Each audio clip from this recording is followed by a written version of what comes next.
when an American miller in the 1800s attempted to use the square and compasses on the logo as his own brand, suit was brought against him. Although there was no trademark protection as such, the court found that the square and compasses was so clearly identified.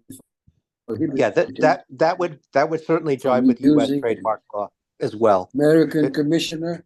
I will check, and I will come back with refreshed information.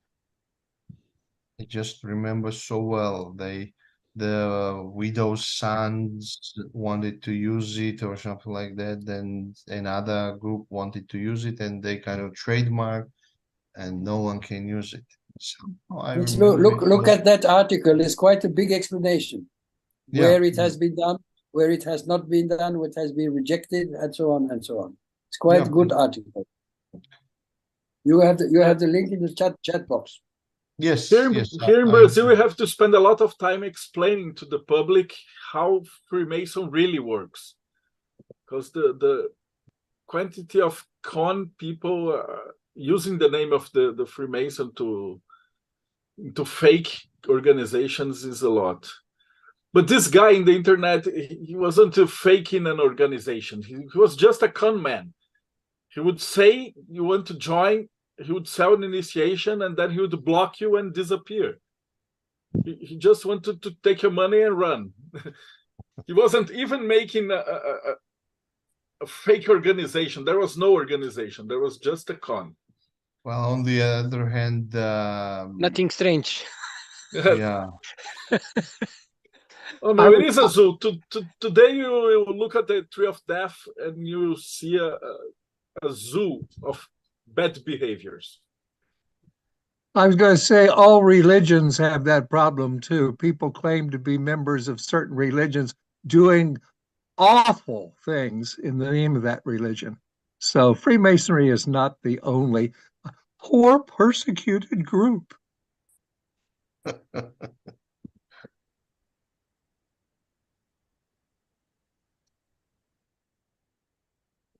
Well, David, I think some of the well-known religion organizations have done terrible things, even with the name of God. Well, I'm just going to say that the persecution racket in the country I live is already at the maximum. We don't need any more people claiming they're being persecuted when they're just being asked to behave themselves. Let's stop the discussion. I'll go back into hiding. Yeah, okay. But glad to see you. Okay, the link to live has been shared in the chat room here. Again, as a reminder, this is a public meeting, so we want to if you want to share it on your social media, please do so. And you're welcome. Anyone is welcome to actually join us for the discussion. The same has been done on WhatsApp groups and Telegram group. I will post now the link to Facebook page as well, so everyone knows that we already started it. Okay, with your kind permission, I will disable your microphones for as we always do. Marcelo, you should have a pop-up window on your screen. Yeah, that's it. Okay, I will start with the introduction then. Kamarjubat, that is hello in my native Georgian, and I welcome you all on Sapere Aude 401. We will have Sapere Aude number 400 soon. I'm just trying to clear some of the sequence here on my side, but you have not missed any lectures. So the topic of the discussion today would be the Tree of Death, that will be delivered by Brother Marcelo Del Debbio. In continuation of the series of public lectures, we have the honor to host him again, Brother Marcelo Del Debbio, who was born in São Paulo, Brazil, on September 9th, 1974. He's a Master Mason affiliated with the Knights of Baalbek Lodge 4024 of the Grand Orient of Brazil. Worshipful Master of Arcanum Arcanorum Lodge from 2014-2015, member of Royal Archmason, Mark of the Mark, Master of the Mark, Royal Arch Mariner, Knight Templar, member of the Preceptory Madras 22. He was Grand Marshal of the Templar Order in Brazil in the period 2011 to 2012. He is the Knight of the Order of Malta, member of Madras Priory number 22, and member of Barão de Mauai Lodge of Perfection. He's 18th degree in the Ancient and Accepted Scottish Rite, the advisory board of the Madras chapter of the Demolay Order from 2010-2012, and honorary member of the Priory Protective Princes of Santa Cruz de Caravaca of the state of Espírito Santo in Brazil, Frater of the Ancient and Mystical Order Rosicrucian, Amorc, a member of the Sociedade de Ciencias Antigas, Society of Ancient Sciences, SCA, a member of the Traditional Martinist Order, TOM, a member of the Colegio dos Magos, College of Mags, a member of Arcanum Arcanorum. Brother Del Debbio was Magister Templi of the Order in 2010-2014. He currently holds the position of the Secretary of Ritualistics and Studies for the Order in Brazil. He's a co-founder of the podcast Project Mayhem, the publisher and founder of the Demon Editora publisher company, and the author of the role-play game RPG Quest.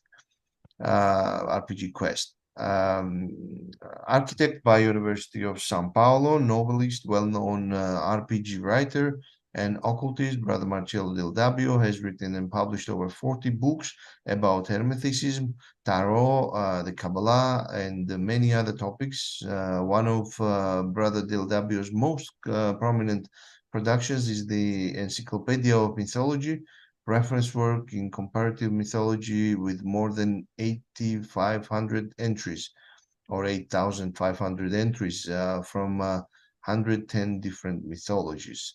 So, Brother Marcelo, once again, welcome back to Sapere Aude. For those who have missed his first appearance on Sapere Aude, yeah, I would recommend to go back to the recordings.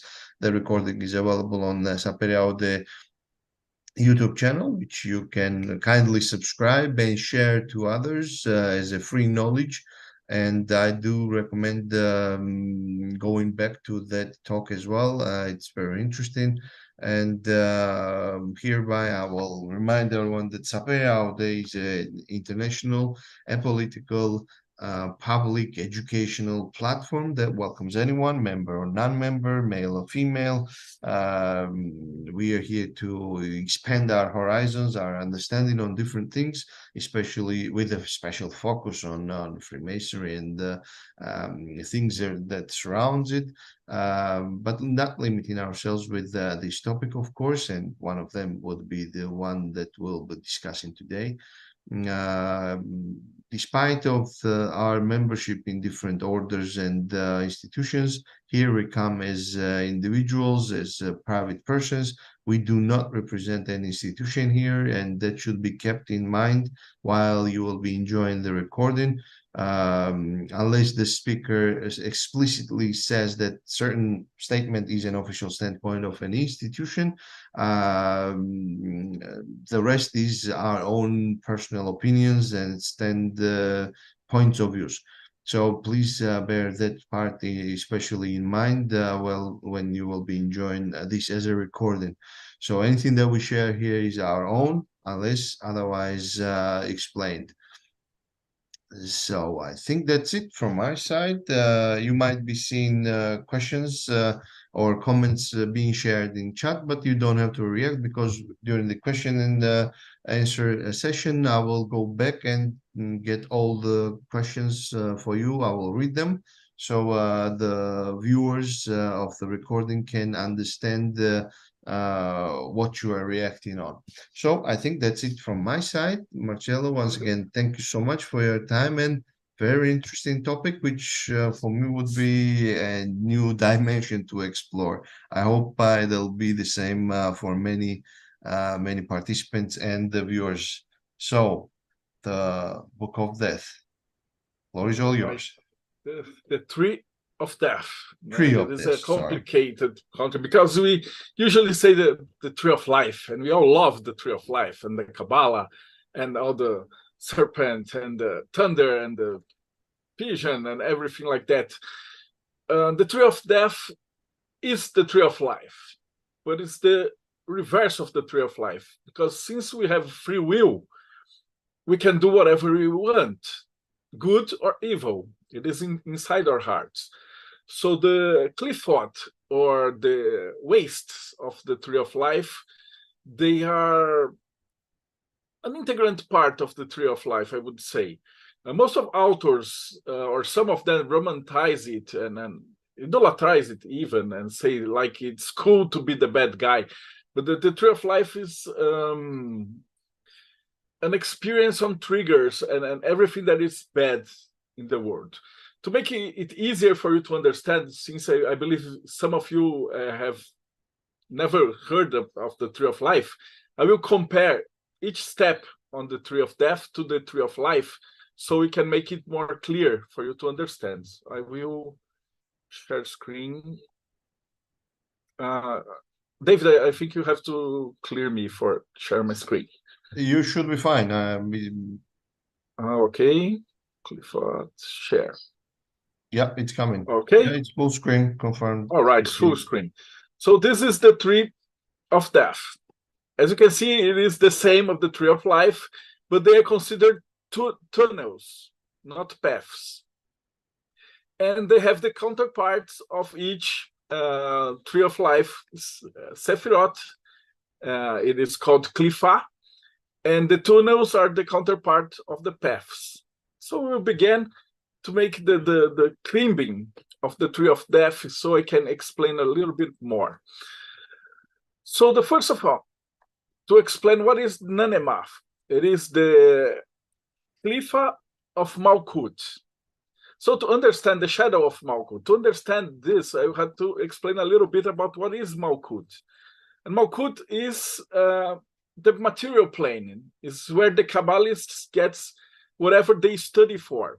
So if you are making a spell, or you are studying, or you're practicing something, you make a journey into the Tree of Life, and then you harvest the products of your work in Malkuth. But Nanema, it is the dungeon, the cellar of the Tree of Death. It is the concrete result of the realm of slavery, ignorance, and servitude, where instead of pursuing their true will, people completely accept, serve, and obey a system created to imprison them. It's like the Matrix. I put some dystopian fiction to make it more clearly and easier to explain. You are trapped in Nanema. For those who are slaves to ideology, or live in country where you have no freedom of speech, no freedom to act, and you can't do anything, the most imprisoned you are, the most deep into Nanema you are. So instead of Malkuth, where you are free and we are pursuing the gifts, like the presents under the Christmas tree, Nanema, it is like you feel suffocated, and people who are really, really poor, or really, really don't have anything in life but to aspire for. So let me just read. I wrote this because it is really complicated. For this reason, it's trivial to detect the ideology, systems, and religions that manipulation or other people, but it's very difficult to detect the systems that manipulates ourselves. So the first attitude for anyone who wants freedom is to become aware of the lack of it. So the first thing that you ask is, do you have free will?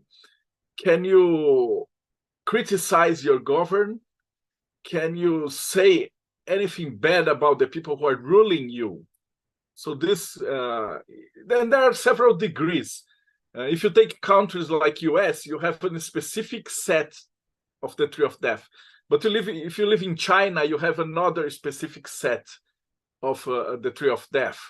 If you live in a country that you have more or less free will, or if you live in Cuba, for example, or if you live in North Korea, you will have another degree of freedom. So non-ema is like the bottom line of the tree of death. It's where people, the ordinary people, the common people, cannot aspire to become anything better than they are. And why is that? Because we have the second or the ninth Qliphotic, that is Gamaliel, the obscure ones. So Gamaliel is the shadow of Yesod. And to understand Gamaliel, we need to understand Yesod. So what is Yesod? Yesod is our intuition. It is the moon. It is something that when you want to study, when you want to aspire, the moon has no bright of itself. It reflects the bright of the sun in alchemical speaking. But what is that? It's like I want to study something about Freemasonry. So what should I do? I should listen to like 100 different lectures. I should read 100 different books, and I will get to the authors that say, oh, I like this author. Oh, I love this program that David hosts. Oh, I like the teachings of Renan. I like what Walter says. I don't like what Mativ says.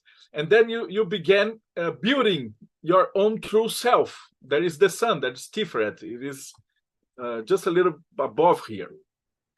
So as the moon has lots of phases, so the true student of an occult art should read a lot of masters, so he can see what brights him the most and what he doesn't like the most.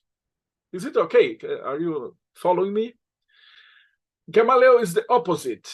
In Gamaliel, like in a sect or a cult, the first thing they do is say, you cannot study anything else as to the great leader says. So it's a block, and it makes it hard for you to study anything else. So it is the illusion. It is like you must obey and you now control the information. So people do not want to aspire to anything better because they won't know anything better. But several different societies deals with the land of illusions differently. You can be so overwhelming, lost in illusions like soap operas. Brazil, here we have football and soap opera. I would like to use my country as an example. But you can have most anything, sports or politicians and people fighting against each other. Anything can be used to diverge the student from the true path of enlightenment. So you create lotteries and things like that waste your complete time, so you won't pursue who you are. You are kept stupid and ignorant and shallow and everything else, so you can be better conducted by the powers that be. Yes, so the true realization that justifies slaveries and the oppressor the same benefit that the oppressors already have. This artificial mythology should preferably last a lifetime. It's traditionally in religious systems, the masses, the party, the capitalism, and you have to get money to buy things, and you're never satisfied because when you buy your watch, your new cell phone, they are already making the new cell phone, and then you have virtual reality, and then you have social media, and then you have TikTok and Instagram and things that basically consumes your whole time and essence. So you're not ready to study or to ask for your rights or to even know that you even have these rights. If you control the internet, like in some countries like North Korea or China, you cannot even know that there are anything else that is better than what you have. So this is the way that you control. And this is the parallel with the tree of death and the tree of life. In the tree of life, you want to pursue higher grounds. You want to study a lot.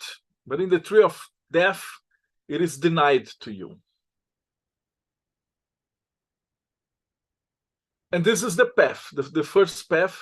I'll talk a little bit about all the path. I prepared kind of a lengthy lecture, but I felt that it was really important to understand this concept.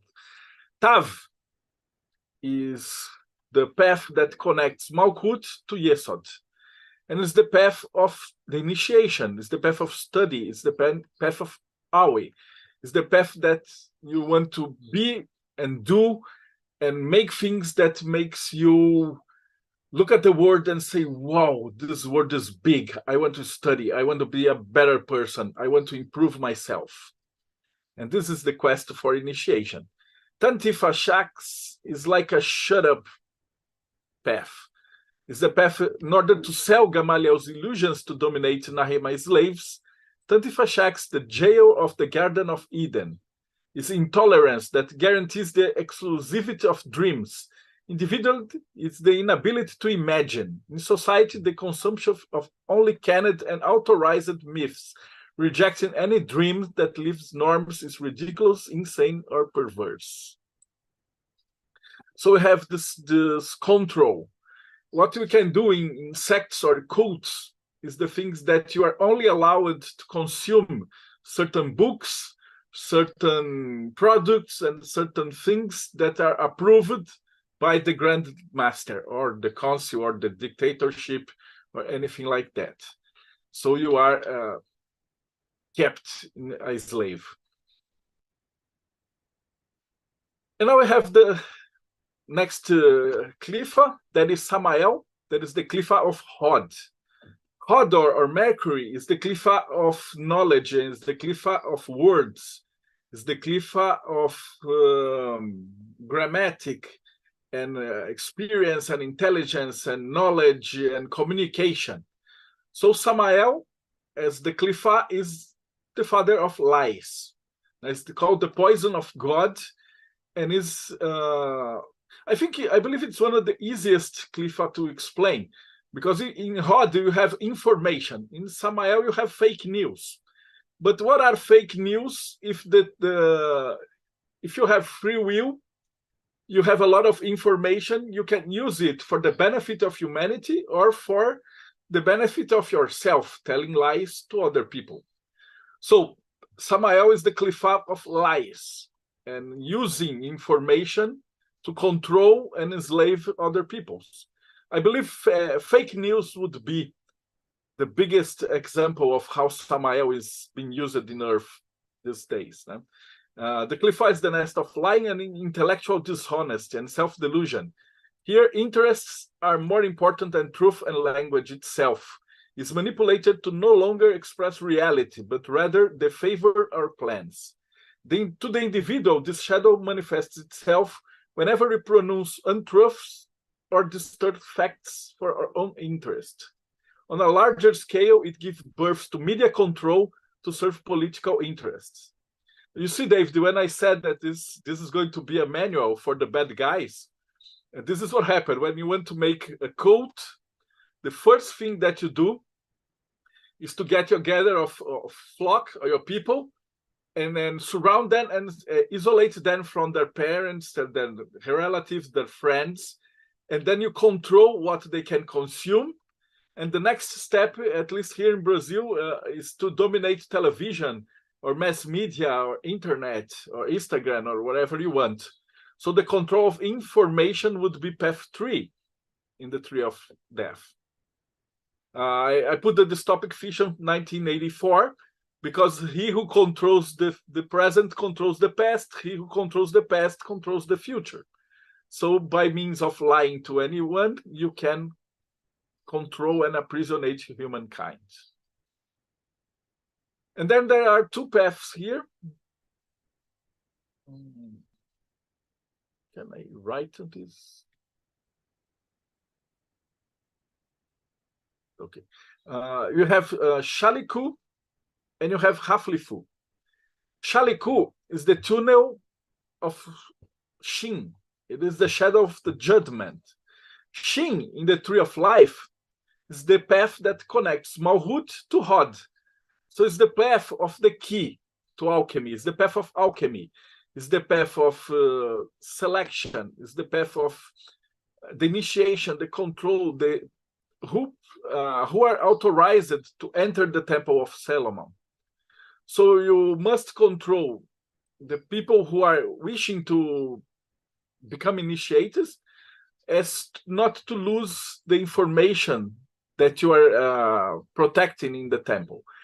But Shaliku is the lies from Samael into Nahema through prejudice. As you see, for example, during several years or centuries, slavery was justified because of religion. And you got in the Bible that said that black people didn't have a soul, so it was all right to enslave people.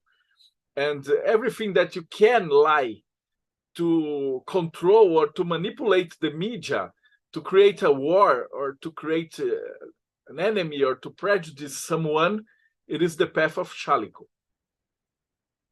The dissimulate of false ideas and political ideas and most prejudice, I believe, in these days. And then we have Hafliflu that connects Gamaliel to Samael, that we are called the false idols. That is the shadow of the sun. The sun in the tree of life is self-knowledge. When you make a study or a trip or a shamanic trip into Gamaliel or the astral plane or Yesod, you know thyself better. And by analyzing Yesod and the information you get on your astral trips, on your mushroom trips, or your LSD trips, and things like that, ayahuasca, or you can know yourself better by studying this information since the sun to become closer to your true self. Hafliflu is the fake idols. So what would I say today would be the influencers, who are people that are just keeping you sleepy. The false idols that are built to represent success within a particular system. These false idols are casters or heroes that represent the embodied dream of slaves, showing that it is possible to get there. To be like them, the masses will imitate him and do whatever he says. Whoever even spent half an hour in TikTok should have met a lot of these false idols. But there are people with thousands of hundreds of thousands of millions of followers and people who do nothing to improve humanity. And are just keeping you as agents of sleeping people. Now we have the Qlipha of Netzach. That Netzach is love, emotions, fidelity, purity, and mostly our true emotions. It's related to Venus, and the Qlipha, the dark side, the shadows of Netzach, is called Arab Zarak. That's called the screaming crows or the scattering crows, which there are two dark ravens. One of them screams, sex, sex, promiscuity, horrible. And the other says, sin, shame, sin. So the people who follow this or listen to these crows become lost and away from the true self that love must endure. So here the scattering crows roar. whose main objective is to take our focus. In the personal sphere, the influence of this Qlipha is felt on escapism of distractions, used as an outlet for real problems. In the collective spheres, these distractions reaffirm the illusions created in Gamaliel and the lies created in Samael when the authorities divert the attention of the masses by keeping them occupied and away from the important issues and real problems. In Rome, the famous bread and circus, which was developed today to become the empty entertainment industry, where burlesque and grotesque keep people from thinking. And the two paths that connect them are Qliph, that is the tunnel of the moon in Tarot, or the tunnel of Qof, that is the fear of being cast away. So in every cult, on every dictatorship, if you question the authority of the great leader, you will be cast out or even killed. I believe in the United States you have the McCarthyism, that if you were remotely linked to be a communist, you would be persecuted. And today we have, here in Brazil, we have two political parties, I believe in the US too. But if you belong to one of the party and the other party discovered that you belongs to the opposite party, you'll be canceled. So I believe cancel culture and the fear of being canceled is the modern stuff that this tunnel feeds upon. Here, on the other hand, when distraction crows speak directly to slaves, it's always in a context of restriction in order to generation institutionalized fear. While it's Qliphotic says anything goes, Qliphotic is here. Qliphotic cries out that everything is forbidden. This makes the slaves confused, not knowing how to act, where to go, and ready to obey.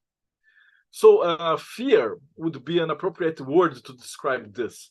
If you are in the fear, for example, in the 80s, in the Cold War, the government controlled better people by saying that you must have fear of the Russia, fear of the war. And if people are in fear of being today's fear of being canceled, the fear of saying the wrong word, or of to do the wrong thing, and then you can lose your job or be cast out of society and things like that. So you are better controlled and you lose your free speech. And Qliphotic is the Qliphotic of the stars.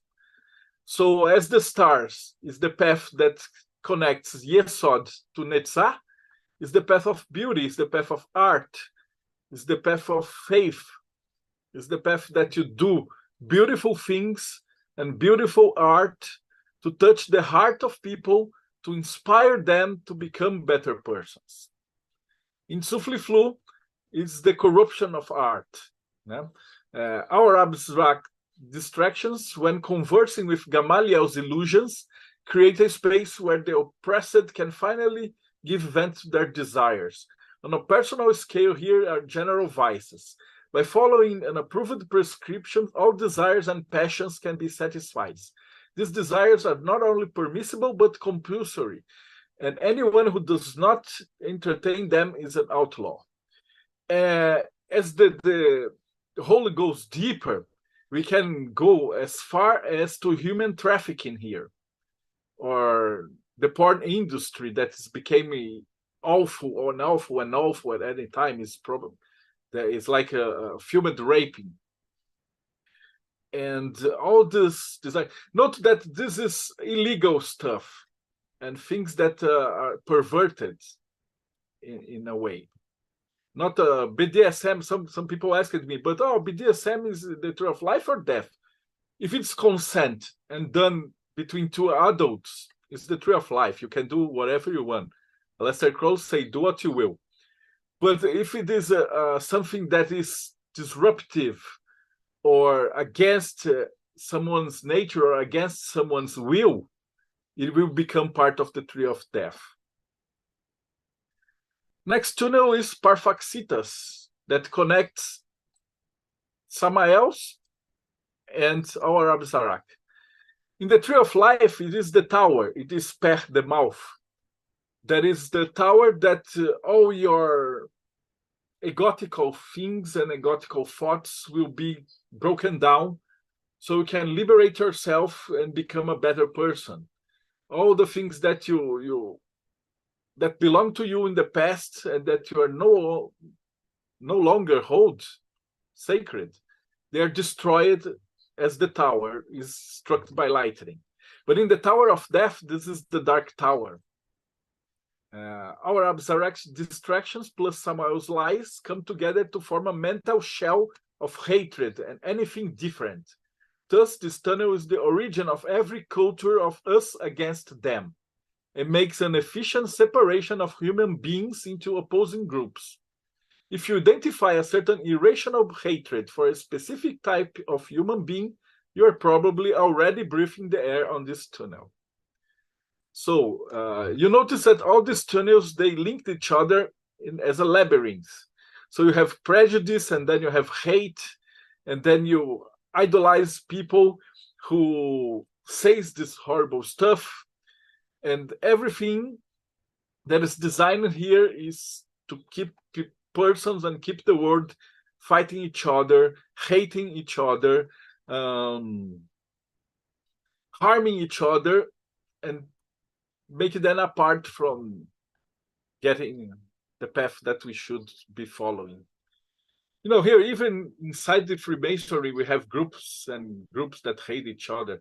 In Brazil, we had the political parties that shattered lodges apart because some members voted for one candidate, other members vote for the other candidates, and in a year the guys were brothers, and the other years the guys just couldn't stand each other. And now we have Tajirium, that is the dark sun, the black sun.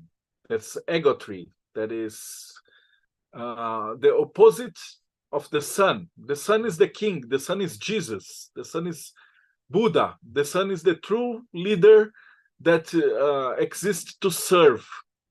Here you have the vampiric supreme lord, like Darth Vader, or the government, or the dictators of the world. And I can't say their names because we are going to get sued. From here up on the tree, you will probably, as I say, a lot of names will pop up to your minds, but I cannot say their names because their lawyers will come after me. But as a cult leader or the dictator, you control everything. You control how your slaves think, you control how they should act, you instigate generals and people to control the masses. And you obviously you control the propaganda. So Tajirian is the centralized agent of the actions of all the spheres seen above. It burns with the obsession to assert its desires above all other desires, and burns to the extreme of not emitting any more light from above. This caused the star of will to gravitationally collapse into a large black hole in the center of the tree of death. On a personal scale, it is authoritarian selfishness. In history, it has been translated into the rise of ancient emperors and the great industrial dictators, such as Stalin, Hitler, Mao, and several others. Now you have anonym, that is advertisement or propaganda. Maybe Himmler's. Hitler's responsible for doing the Nazi propaganda was the biggest examples that we have here. And that is use the power of the dictator or the power of the cult leader to control the information and to control the distractions to oppress the people. But even in the so-called democracies, and governments have an awful lot of power. Here in Brazil, most governors or I would say prefeitos is the mayors or the governor or even the president's families. They have access to lots of newspapers and TVs. I don't know in your country how it is, but the newspapers who belongs to the family of the governors will never say anything bad about the governors. And of course, the newspaper that belongs to the people who are against the government, we say everything against the government. That is one of really big, nice things. The Tree of Death has not won the war yet because they want to destroy itself too. Because if they united, they would take out the world at no time. But since they are wasting their time fighting each others, there is some hope for the good guys. But Tajirian idolatry imperative to reinforce it through the propaganda machine. That is an active and official effort to promulgate its ideology and often a cult of its divine imagery. In politics, it can appear as declared monopoly of the media, as a kleptocracy of the media and part of the powerful. In the Tree of Life, it is the devil card. It's Ain. Ain is I. The Tree of Life, you want to shape yourself even better, to shape the rough stone into the cute diamond. That is you. And in the Tree of Death, it wants to control information and keep you modeled as the leader wants you to. Saxaxaline is the status quo, is here. It is connect Tahirion to Gamaliel. In the Tree of Life is temperance, is Samek. Samek is the stair. It's the stair of angels. Yeah? The stair of Jacob that we climb to get to heaven and back. Saxaxaline is the status quo. It is the powerful who controls the media, who controls the sports and the distractions, and they put the distractions between the state and the people to make the people still in slavery. Here in Brazil, I have an example. I believe in most of the countries that is called World Cup. And the World Cup of football is something that gets the attention of the people for 2-3 months, and is mostly held in the most corrupt places and organized. Here in Brazil, we had lots of political backlash and people in the streets fighting the police and everything like that. And as the government sent the police to kick off the teachers and the people who were against the government, everything that you can see in television was 22 billionaire running around a ball. So this is the status quo. Anything you want to do to get out of the system, they will call you a crazy, a lunatic, a bad guy, and then you will be called a fascist. This is the normalization of reality to meet Tajirian's designs. It's what gives rise to the status quo. The idea here is that oppression is not a submissive configuration, but rather the natural and original state of affairs. Any attempt at change is therefore unnatural and doomed to failure. I believe there's a country in the world that you have a status, that if you say anything against the government, you get your status points low. And if you say something that is good for the government, you get your status. It was an episode of the Black Mirror series, I don't know, but now it's reality. And if you say anything that is against the politics, you will have your social score lowered. So they control. And in some years, everything you think and everything you say is controlled by the status quo. And then you have Niantiel, that is the Qliphotic to the death in the Tree of Life. So the death is Nun. It is when you make the initiation into the master degree, that you leave something behind and you die and you become a better person. It is the path that connects emotions to beauty. In the Tree of Life, it is the path that connects the chaos to the supreme leader. It is a path that is the worship to youth. One of the ways, to make your control right is to create the slaves a youth cult in which any accumulation of wisdom or experience is seen as undesirable. The fashion industry, beauty standards are some of the physical effects in the community, but the cult of ignorance and infantilization are also more subtle signs of this tunnel. We have here, in the old times, we have several magazines that tells women that they were ugly, fat, that they should buy things and be taking care of their skin, and they cannot age and things like that.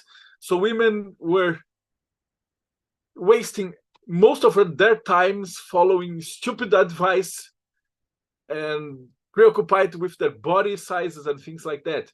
And men are becoming infantilized and worried about the new video game and things like that instead of taking control of their lives. So it's this cult of infantilization and distractions. All right. And now we are going to glimpse to more serious stuff. Golashab is the shadow of Gebura. Gebura in the Tree of Life is Mars, is rigor. It is the path that you should keep to persecute your goals. It is, as has said, that is mercy. Rigor would be the path of rightness and follow and justice, and to spend energy into doing what you think it's right. But the Golashab is, in our word, is the industry of death and the industry of war. This is the realm of violence, subjugation through the use of force. It's directed to the reign of terror, causing harm, suffering, or death to any opposition. In the private world, it translated into anger or even domestic violence or abuse in terms of geopolitics. It's the war industry. The monopoly of arms and the constant bellicose tool is one of the oldest devices for the seizure and concentration of authority. If the concentration of force is disproportionate, oppression is guaranteed, as Sun Tzu said in The Art of War. So this is the main industry that dictatorship uses to make the people slaves. So as in the Tree of Life, everything is connected to make us better persons. In the Tree of Death, everything is connected to make us slaves. Okay, so there's a mechanism. I believe, David, forgive me, I will be just saying a little bits of everything. I could spend hours and hours and hours saying about each of every one of this, but I just want to give you a hint of how this operates and how it is connected to the Tree of Life. Because if you have power, you can use it to build a better world. If you have money, you can give it to give food to people and to construct better things, or bridges, or things that are good, or you can give this money to the lords of war to buy weapons. There's a movie called The Lord of War with Nicolas Cage that I would highly recommend you to watch. It's about the industry of weapons in our world. And then you have the paths that connect Golashab. That is called, one is Makunufat, that is the shadow of the hanged man. That is the bureaucracy. In the Tree of Life, man, the path is the path of waters, the path that connects Hod to Mars. It's the path that it tests you. Let's say you say, I want to do the good in the world. I want to pass Tiferet. I want to become my true will. And this is what we call the great work. So it's the path that follows to do the great work. And bureaucracy is everything that the government has in power to stop you. So in Brazil, we have bureaucracy for everything. You have to pay taxes for everything. You have to write documents for everything, and then multiple copies, and you have to send this copy to multiple organs, and then government controls every organ, and then you have approvals and stamps for every step of everything that you want to do. And this is a way that every good idea is basically killed, unless you buy the corruption. I will get there soon. So, Golashab strengths: express yourself in Samael's words of lies through extreme regularization and the imposition of explicit rules and procedures. Here are born government taxes, useless rules capable of validating or invalidating rituals, and in particular the hierarchy of castes that place each person's on his or her proper place. There are some places in the world that you have castes still today. So you have people that cannot move and cannot get rich and cannot work and cannot study. And sometimes we have color problems, like people of color could not go to certain schools, they could not improve themselves. So there are lots and lots and lots examples to each and every one of these tunnels. And each example is worse than the previous one. And now we have Qliphotic, that is the shadow of justice, that, as you may hint, is injustice. That's if you have the power and the arms and the weapons, and if you are the governments, then you dictate the laws. And from Genghis Khan to today, if you have the gun, you have the power. So while Malkonufat rules handcuffs, Qliphotic establish injustice through a policy of exception. If you are a friend of the king, then you have all the power. If you are not, you have the law. On one hand, it means that some people will get special treatment, while other people will face the full rigors of the law. The decision of who is up to whoever has the monopoly on violence. And then you have the cliff of Jupiter, on the cliff of Chesed, that's called Ga'a Sheblah, the disruptor. It is greed at its most. And here we can translate it by the fossil fuel industry, the lobbyists, and the chemist industry and medicine industry, the pharmaceutical industry, and all this chemical that dictates the words. And through Tempioff, that I will explain later, they will start wars on oil and things like that. So here we have banks that basically rule the world, and money, and the hidden banks that has all the Hebrew money that the Nazis got in the war, and the rich countries and the rich people. But here I'm talking about billionaire, the kind of people that are not even in the list of billionaires. We have oil, chemical, and industrialization, and some computer. And today we have social media owners and the people who really have the money to buy the dictator. You would assume that in a dictatorship, the supreme leader would be the most powerful person, but someone has to write the checks and give the money to the dictator. So these people are above the dictator.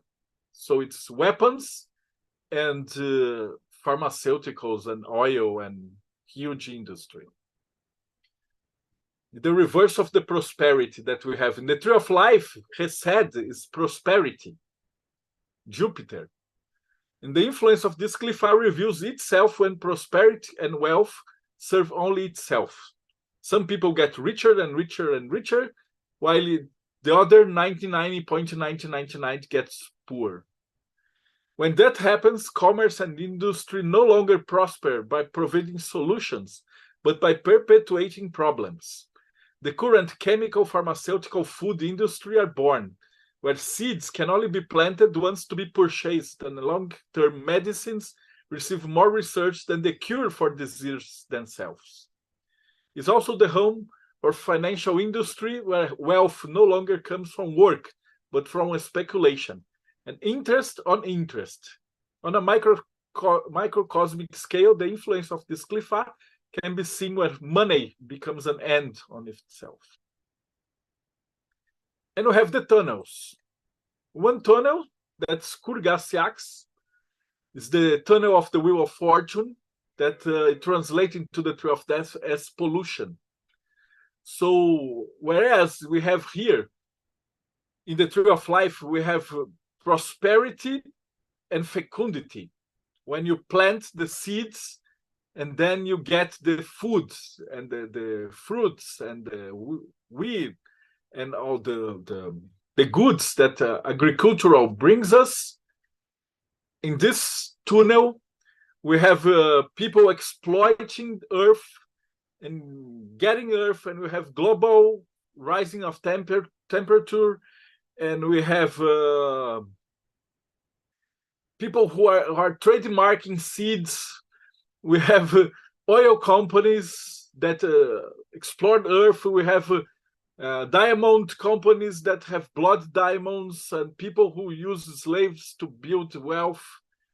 And if you see any real documentary on Dubai, you will see that there is a whole lot of Qliphots, especially for slave working and things like that, to build this illusionary wealth and fake wealth. Then you have Yamato, that's the power of ego, combined with the desire of health. Alone, it gives to the corrupt and the corrupter. Knowing this, Kimashla and Tagiro manipulate each other to accumulate even more resources to the other, more easily enforced than plans. So here we have the lobbyists, we have people who give money to the people who are in control, and everything like that. It is the opposite of the Tree of Life, that's Yod, this path. Yod connects King Arthur to the Holy Grail.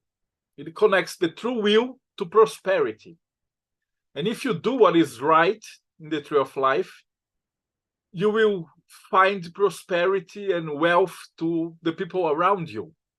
If you do what is wrong in the Tree of Death, you'll find corruptors who wants to give you money to fuck the people who are below you so you can get richer. And then you have Tenfiot. That's the connection between oil companies and the guys who manufactured the wars. And this tunnel, the Tree of Death, is so powerful that it can get a war in a country with the Samael telling them that they are looking for weapons of mass destruction, and you can build a whole army and to go and destroy another country based on lies, because you have the power to do so. So the accumulation of power as a goal and extreme violence as a method take us to the last threshold of the Tree of Death, that can still be considered human. Here, complete dehumanization takes place, and there is no longer any barrier. The us against them degenerate further and gives rise to I against all. So here, in the lower levels of the Tree of Death, we can have the gang violence between drug dealers and the control of the police and bribery of officers of the law. So instead of the huge pharmaceuticals and oil companies, we could have narco chiefs and narco lords who can buy the police and in a state level or a city level. And here's the mayor of the whole things getting controlled by everything in the Tree of Death. You're getting there. I told you, David, this would be a tough lecture. The top of the tree, this is the pillar of strength, and it is Satarial, the concealers. That is the shadow of Binah. Binah is Saturn. The shadow of Saturn is the origin of oppression itself, like the Fahrenheit and the X-Files and the government. And it says, in the Tree of Life, we have yin-yang, the time to meditate and the time to expand. In the Tree of Death, we have Satariel and Gagiel. Satariel is concealing everything. You have you cannot find truth. It is the basic of death. It is the basic of evil that hides truth from humanity. in hiding resources, information, and possibilities. It's what governs this Qlipha. The idea is that people can't fight an enemy you don't even know exists, and they can't search for treasure you're never heard of. Hence, the immediate impulse of every criminal to hide their own crime and every human being to deny his own faults. Furthermore, the further up the hierarchy of a corporation, the more adverse it will be to transparency. There are video cameras pointing to every cashier's head, but no windows in the summit meeting rooms. Government denies having knowledge. And the two tunnels that connect Sapere are Keracid, that's censorships, that it has the will of concealing everything and the force to do everything. In the X-Files, we have seen a lot of this. The government comes there and takes everything and hides everything and dismantles everything. Would be like Area 51 would be a great example of this. Instead of the chariot, that the path of in the tree of life that move things forwards, and the carried shadows. So Keracid, it censorship, everything. Violent concealment translates into censorship. That is, systematic use of a superior force to suppress ideas, researches, and people. Burning books, controlling access, banning demonstrations, and shutting people up are the first steps on this tunnel. The last of which is the execution of anyone who thinks or talks too much. Then we have Zanradiel, that's defamation. Is what concealing do to the dictators they do not like anymore. Since there are countries like China that even being a billionaire does not make you immune to disappearance if you say the wrong things. So defamation is another weapon used to hide opposition efforts. On a personal scale, this tunnel translates into gossip and envy, but humanity has not lacked historical examples of the systematic use of defamation, as in McCarthyism or the Spanish Inquisition. Then we have Gagiel, that are the hinderers or the crazy people, the shadow of Hokmah.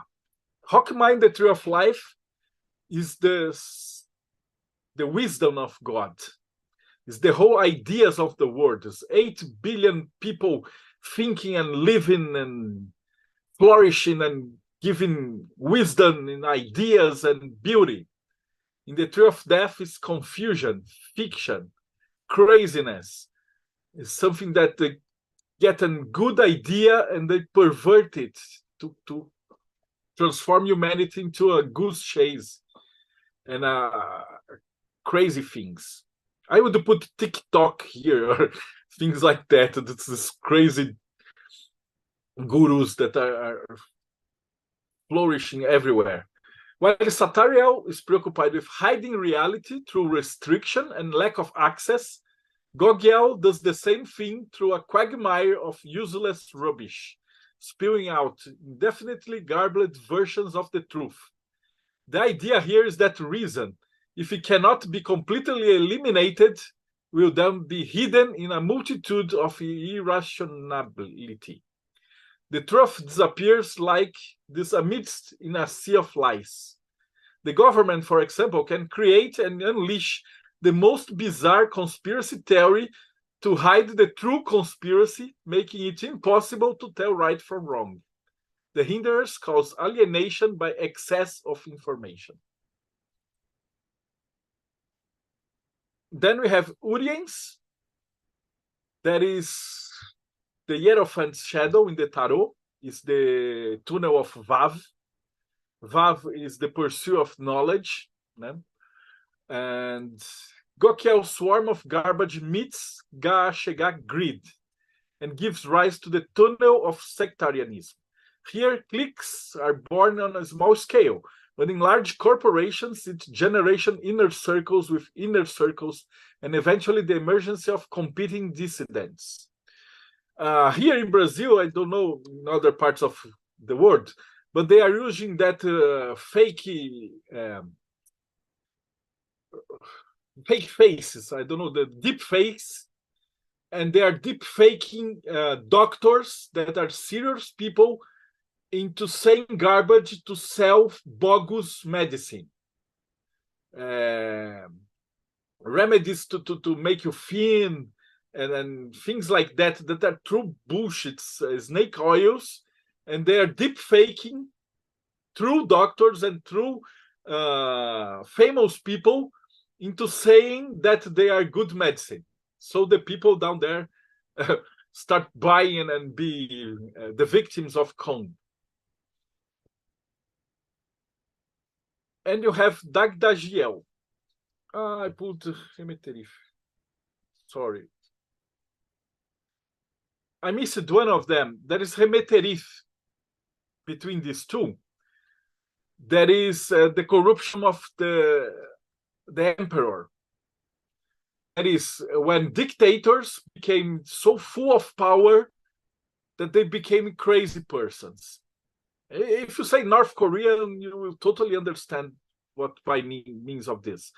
Is that with ultimate powers, you completely lose contact with reality and with people who are below you. So instead of being an emperor, it's the people who see the light and the wisdom of God. You became completely blindfold and full closed within your own space. And the last one is Dagdagiel, who is the shadow of the emperors. The emperors in the Tree of Life is the pregnant woman. That is a door that came from. When you talk about Binah, you talk about understanding. Is the sphere in the Tree of Life that holds what you know. And Hokmah is the sphere, and it's the wisdom that you still or yet does not know. So Dalet means door, and the door of knowledge is the place or the door by which the wisdom of God penetrates the understanding of the soul. In the Tree of Death, it's called the corruption of ideas. The action of concealers and hinderers give rise to corruption at its most abstract sense, of spoiled essence or the nucleus corrupto, nucleus broken. An inverted version of the Calist motto is established, and that nothing is allowed and everything is true. From here, the error virulently multiplies to all the other tunnels below, like a cursed inheritance, an original sin, and an out-of-control cancer that grows to consume everything, including itself. So this is the abstract top of the Tree of Death. And now you have Thaumiel, that's the god, the twin of God, the shadow of Keter. The concept is destruction, from H.P. Lovecraft. In the Tree of Death, some rabbis has said that if God is good and beautiful, what is the origin of evil? And they say that the evil, or the shaitan, or the adversary, is an entity that does not belong to creation. So it's like a demon who is outside the solar system. And since angels are protecting the solar systems, this twin of God and these disruptive powers, they want to corrupt the system, but they cannot do that from the outside. So what they do is they infect the system, and instead of Tiferet, that we have, that is a drop of the light of God, they infect us with the poison of Thaumiel. So there are people who are born evil in this explanation of the Tree of Death. And they tend to corrupt from the inside.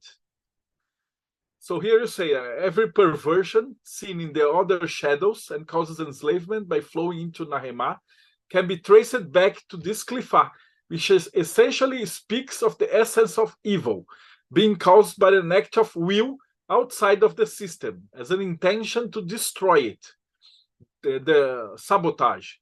This is the only possible explanation for the existence of the art of death, as it exists in constant situation and self-destruction with different systems of oppression, competing with each other and destroying each other. According to the tradition of the Sephardic Kabbalah, for example, entities outside our solar system, unable to participate in the creation of our world, sow their seeds of corruption in the human heart, and these seeds in turn destroy the entire tree of life, from within to outside. These anti-cosmic beings are also portrayed in the myths of H.P. Lovecraft, that speaks of extraterrestrial gods completely out of our reality, without any human interest and capable of destroying everything that exists. And so non-human that they do not care about another human being or anything like that. So there are 3 paths to Thaumiel. They are almost finishing here. This one is Gargophias. It's the path of treason. It's the priestess shadow.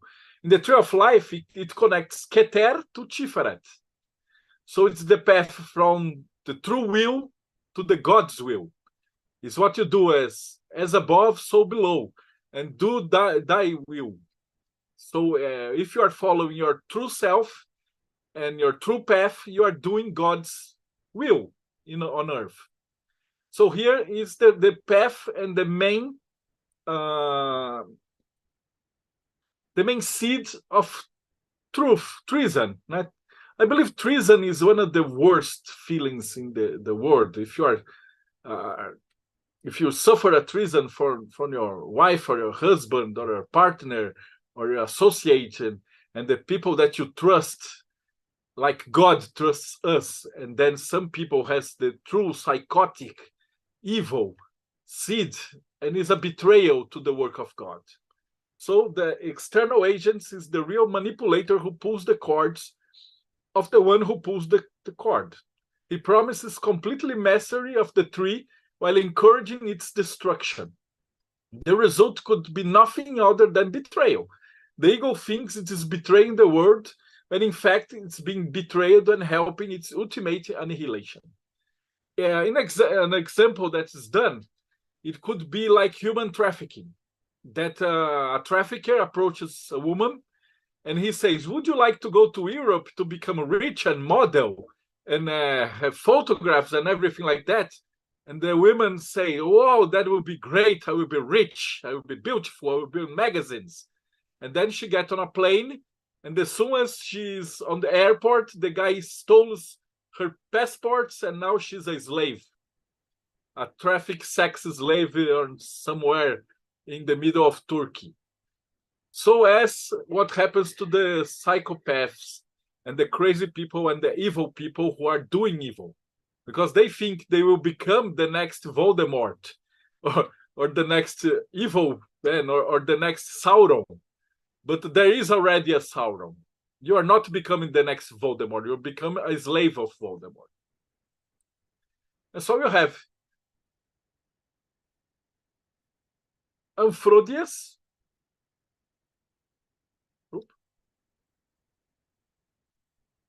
And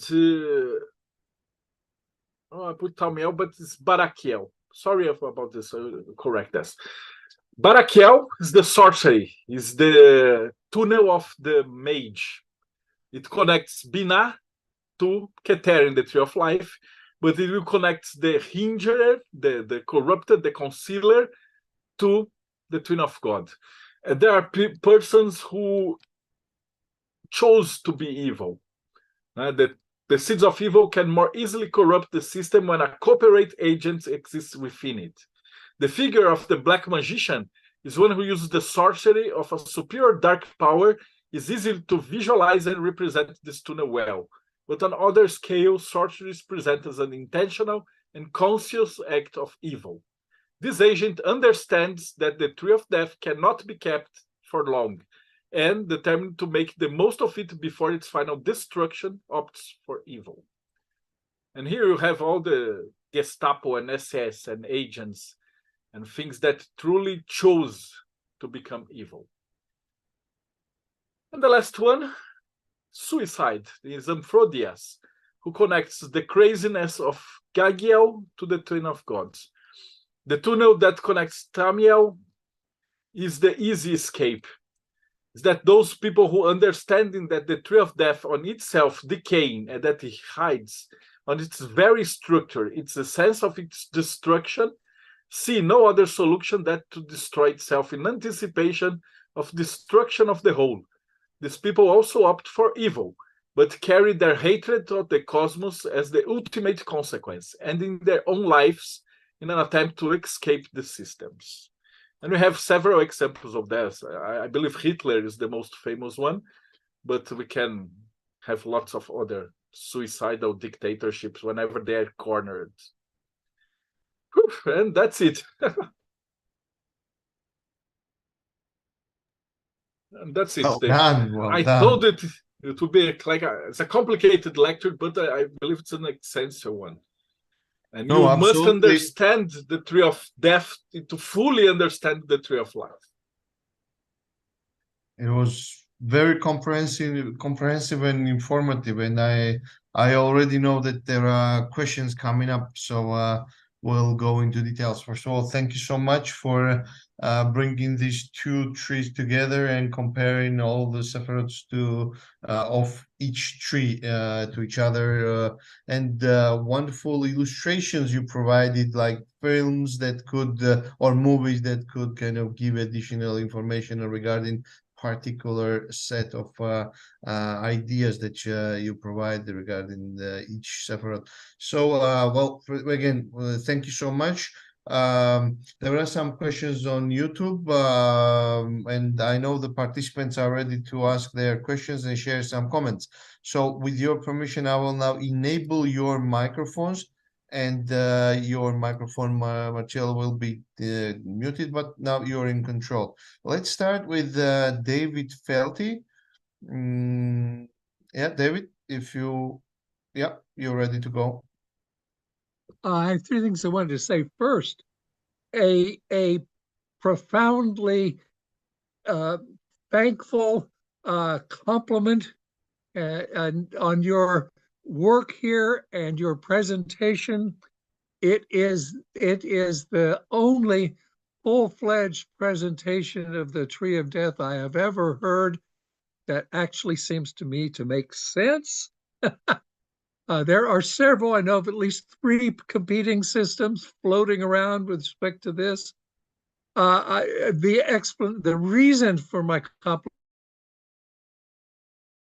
compliment, especially of this, is I'm sure you're familiar with what in Judaism is called the Pardes system of interpretation. It's called the fourfold method in the Christian era. The literal, allegorical, tropological, and anagogical levels of anything that's allegorical. And this is the only presentation I've ever saw that really does that third level. It's called the tropological, which could be the moral, the social, the political dimension of this. And I'm just blown away with the correspondences. Also, for a future reference, probably I'm noticing when you end up with treachery and self-destruction at the very bottom, if you will, this is certainly along the same lines as Dante's Inferno, where you have the great traitors at the frozen in the ice at the bottom of the well with the divine, that's with an E rather than an I. You're just right. It's wonderful. Now, all I really want to know other than that is, can you tell me 2 books in English that I read next? Unfortunately, there are none, because I got several books on the Tree of Death, and all of them say it's a wonderful dark side of the Tree of Life, that you should embrace your desires and things like that. I was told to write a book about the Tree of Death, but since you got into YouTube and TikTok and Instagram, and if I publish a book today, tomorrow there will be a news on the evening news, and my book is already not actual. Because the Qliphotics, every day you got some news. And the Tree of Death, they are different from every country. The Tree of Death, for example, in that country in the middle of Africa, that people come to your village and chop your hand off, is very different from the Tree of Death in Noruega. That the youths, they are killing themselves because they don't have hope of future. And so each country has a specific Tree of Death that are tailored to it. And this would be a huge book. You've got the mechanism correct. I mean, there is a mechanism here. There is a logic or an anti-logic to evil. That this just simply does a wonderful job of explaining its hydrodynamics, so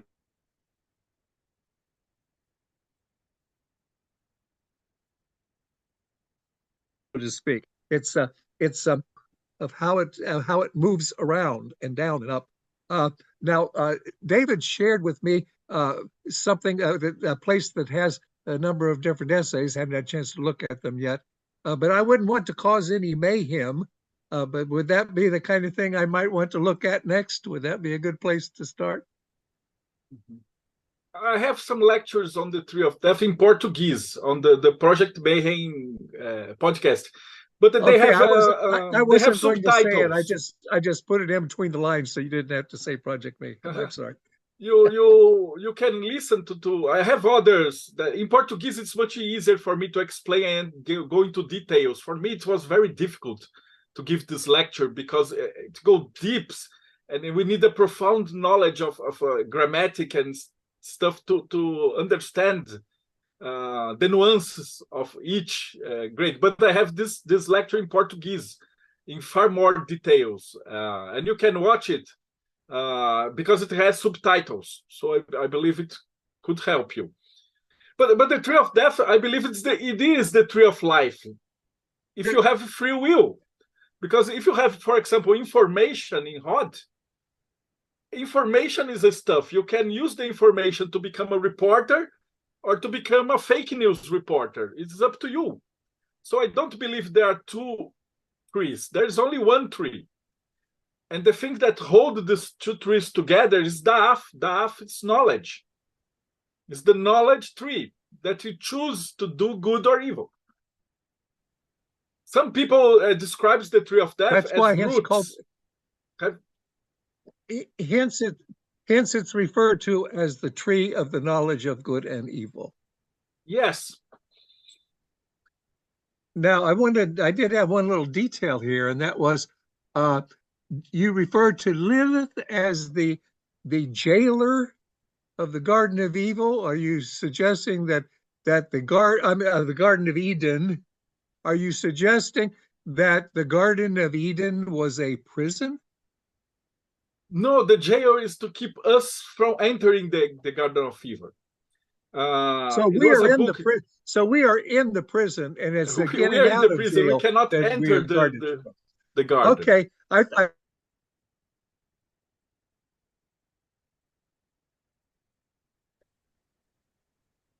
thought that was correct, but I came across a guy who wants for him a lot. No, we are the inmates. Thank you again. I'm going to move on. Just as Tav is the path that we follow to amaze us with wonderful new things every day, Antifachax is the path that puts a jail on that and say you cannot escape your prison. You have to work, get money, pay your taxes, and die. Well, thank you very much. And the English was quite effective. You made your points. You really did. Thank you so much. All right. Thank you, David, so much for always interesting insights. There was a question, how can the Freemasonry incorporate the Tree of Life in their lives? Oh, the Tree of Life is part of the Mason. I have a lecture on full lecture on this, but I can't do that on public. I have another lecture that is the Tree of Life, the one that I gave here. Yeah. Put the link there. And okay, I will do that. If someone did not listen, I explained how the Tree of Life can be used to improve our lives. Mm-hmm. And the Tree of Death can be used to become the next dictator. All right, let's go to Walter, and I'll post for him the link to your lecture. Walter, floor is yours. Yeah, just very briefly, Marcelo, I want to definitely kind of repeat the comments that were just made. I think this is a brilliant lecture. Of course, there has to be the yin and yang of the Tree of Life. So the Tree of Death made perfect sense. It's the first time I've run across this concept. I thought it was absolutely brilliant, the way you connected the Sephiroth as well as the paths. So I just wanted to compliment you. I think I'm going to have to revise my own lectures on the Tree of Life as a result. But anyway, thank you ever so much for the presentation. It really was enlightening. And I might say that I'm surprised you're not going to get in political trouble where you are because of it. But nevertheless, thank you ever so much. Thank you, Walter. Few questions while listening to you. Can we, to some extent, I'll try to formulate my question as we speak. When you were explaining the two, to some extent, whatever one may consider wrong, bad, or something terrible, the other group or other individual can consider as good. So to what extent there is the subjective interpretation of reality, what is good and bad? I mean, you always can get there. I mean, even dictatorships, okay, they rep it and they like the power. That's how we explain. What is the measurement where the interpretation of good or bad could be applied? What measurement could be applied? Because, for instance, let's say take one. I mean, for this particular case, wonderful in quotation marks example would be Chilean dictatorship, where the society says that without his fist hand, I mean iron fist, the Chile wouldn't have been wouldn't become the country it is now. On the other hand, it cost a lot from the society, a lot of disappearances, a lot of prisoners, and so on. So again, what objective, or to the extent it can be objective, measurements you could apply to define whether it is a good or bad, or Tree of Death is being in action, or the Tree of Life. Have you thought of that? Yes, this is a question that I am asked frequently, and this is a great question because it is blurred. I believe the human rights are a faithful guide, but we have several questions, like, for example, abortion or drugs, or things like that. Should we legalize all drugs, or should we make all against, because some drugs are bad or some are good? Which ones are good, which ones are bad? So we always have these dark corners that are gray areas, especially into sex and human rights and things like that. Things that was considered completely okay 100 years ago is now considered terrible stuff, like slavery, for example. And then it's a crime and it's something abominable. And if you go like 200, 300 years ago, there was scientific explanations. So I believe that as humanity getting toward the light, this blurriness will become more and more and more clear.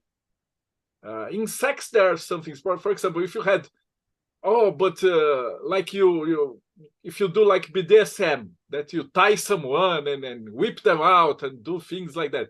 Some people that are religious could say, "Oh, this is devil." But as long as you are doing, exerting your free will and you're not damaging anyone's free will, I believe it is in the tree of life.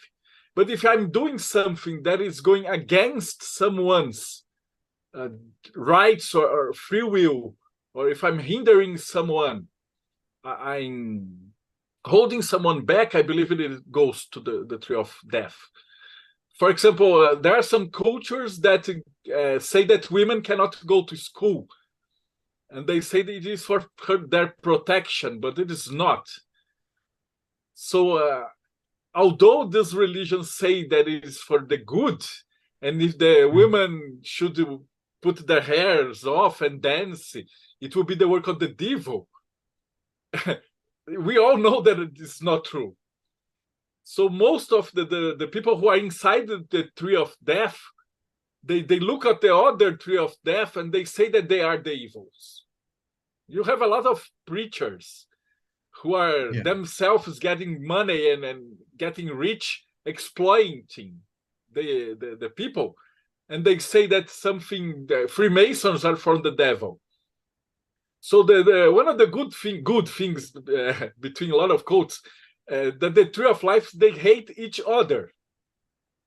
So if there's hate involved in some level or degree, you can probably know that you are somewhere in the tree of death. Even if you are accusing someone of doing the devil's work, and mostly that. If you say someone, you are doing the devils, you are the servant of devils, or you're probably doing something that is in the tree of death. But it is blurred. There are some cases that we still do not know for sure the answer. But mostly religions and things like that goes against the human rights, they are transvestites of good, but they are indeed evil stuff. Prejudice, going against gender, going against a persona. Even when you bring in the human rights part, it seems that we all agree that human rights is a good thing, that humanity decided what is right and what kind of rights any human being should enjoy, and but that is not maybe true for every country and every territory as well. Yes, it's not. And maybe in 100 years we would go back and say, oh, that things that we thought it was right, it was wrong. Yeah, well, like 1,000 years ago, people would go to the gladiators to see people kill each other, and they thought that, oh, that's funny. And let me kind of expand this question towards, just to cover it and to see your perspective on that opinion, what you think. Whatever you've discussed, and very interesting, right, is still one version of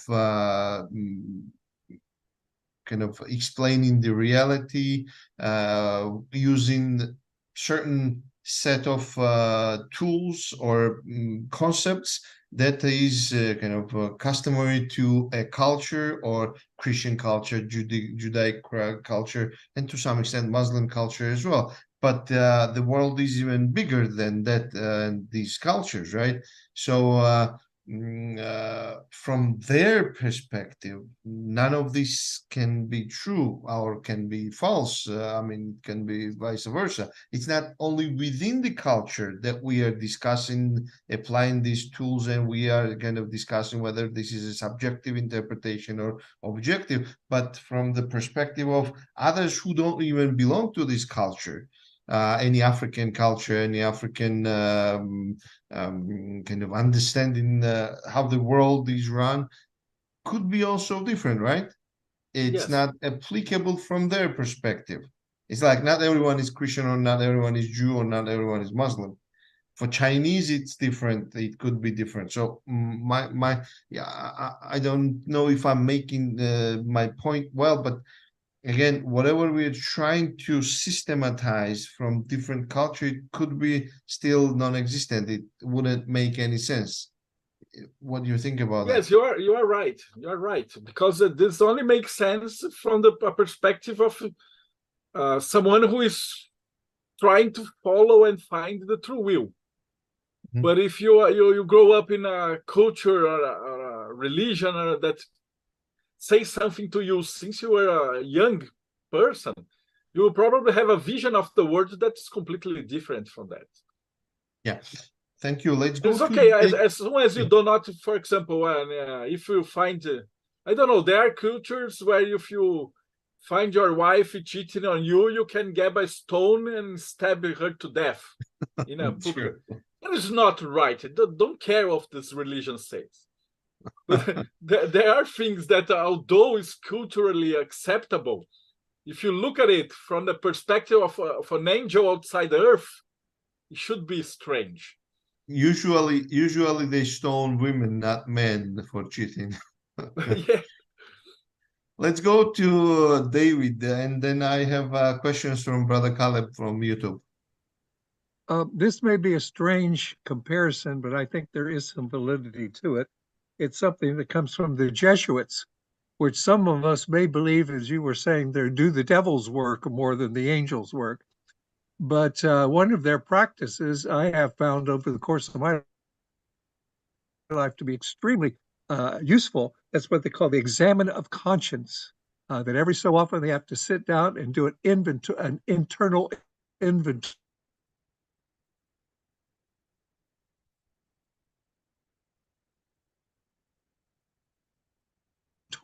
of just what their life and their behavior. Presenting of your version of presenting of the tree of death has some similarities to that and would be an excellent tool to use for a Kabbalistic equivalent of the examine of conscience to make sure you have not taken steps onto the path of darkness. So there is a positive use clearly implied by that.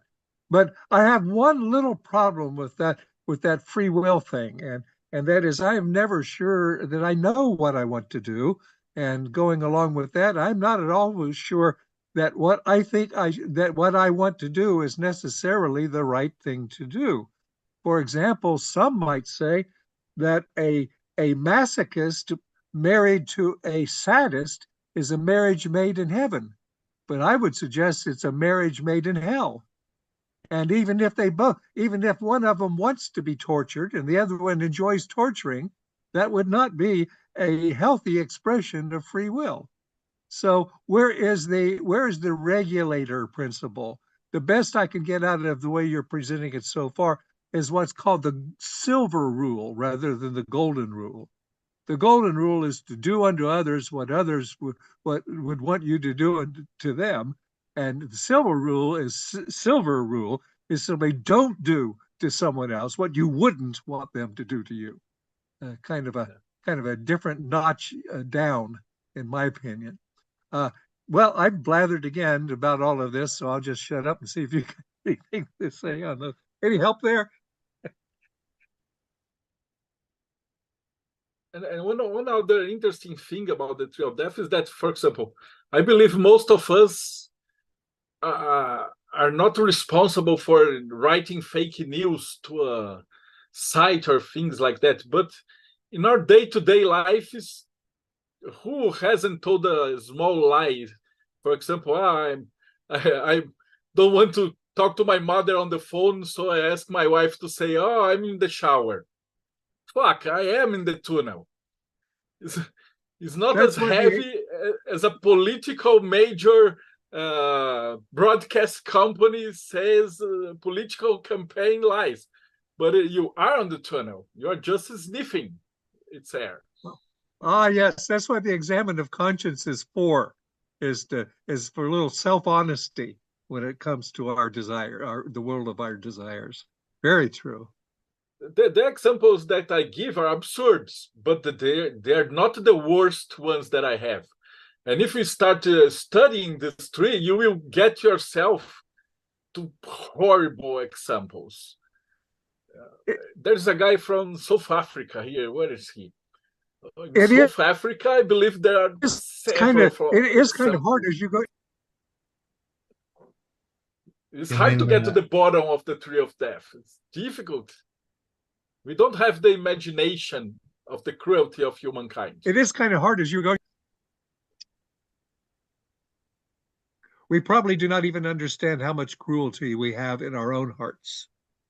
I was saying it was hard for me to listen to that without finding myself involuntarily conjuring up images of the various kinds of cruelties that it represents. It's always the danger of the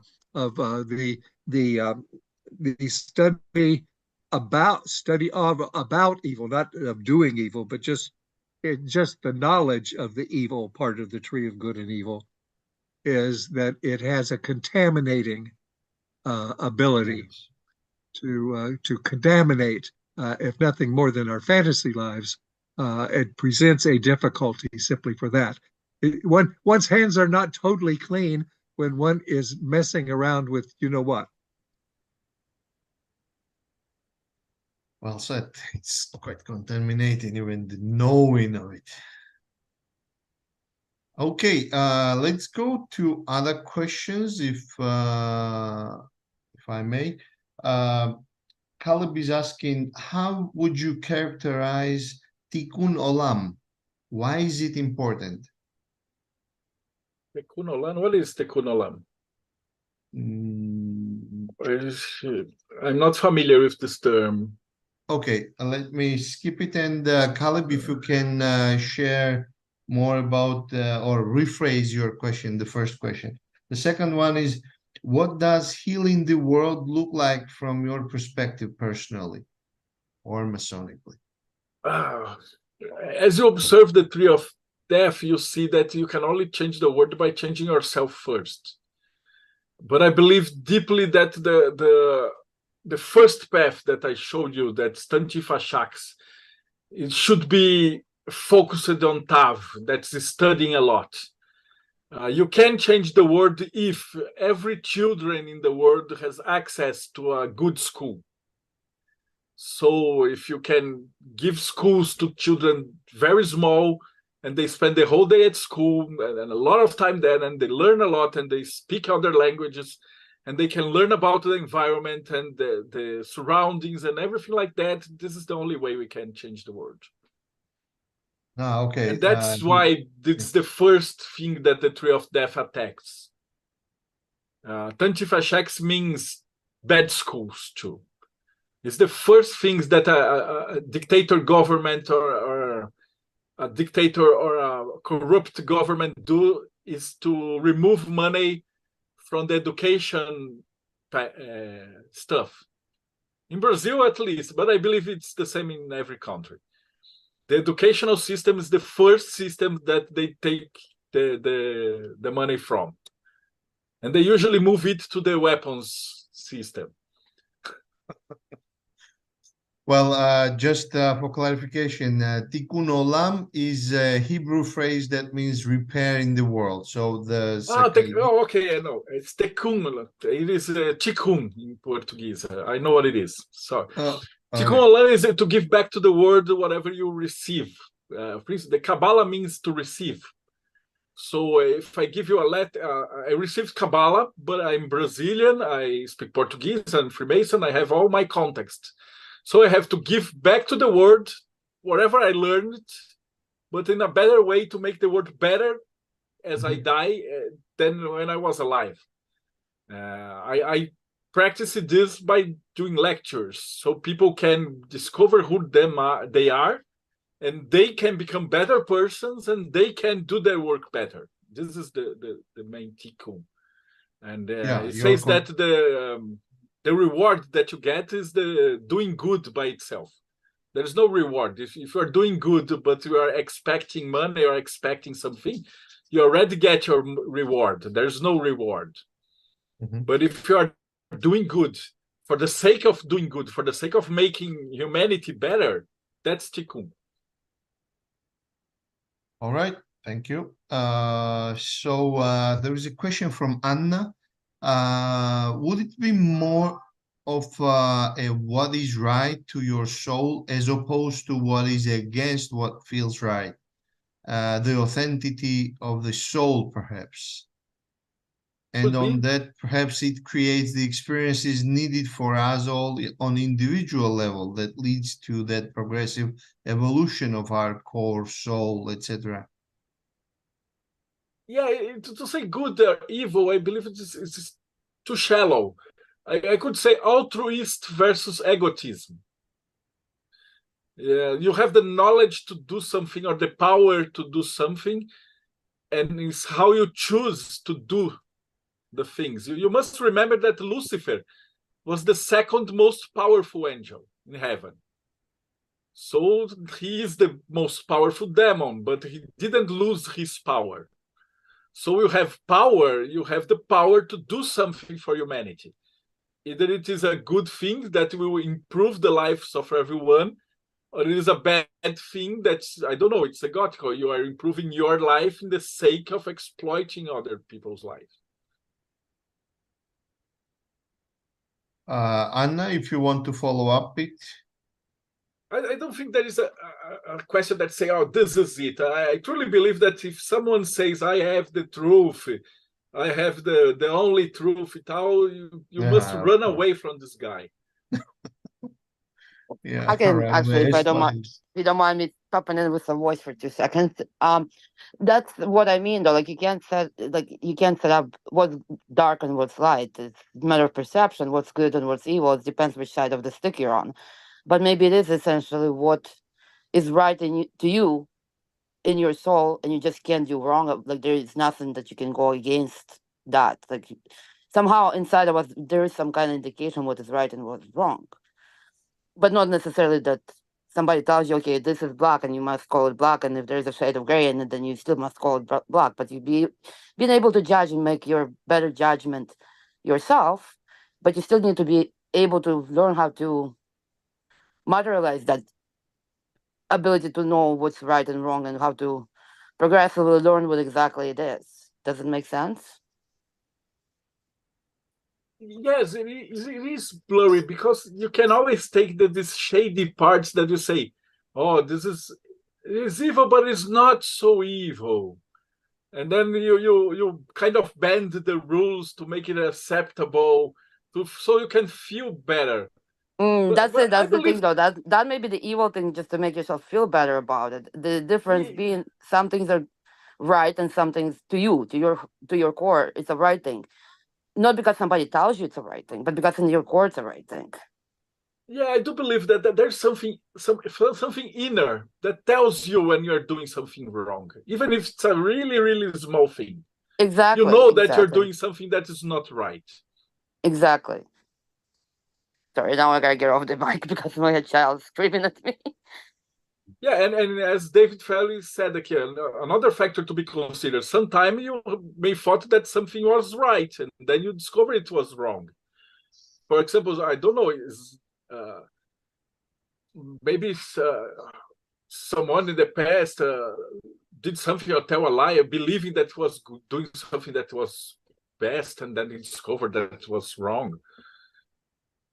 Yeah, actually, exactly. And sometimes you just make mistakes that you feel horrible, it's a mistake, and you crucify yourself for it. But at the end of the day, it kind of leads you to the set of events progressively that give you the experience to truly develop what the right and wrong in your core is, or you learn an experience.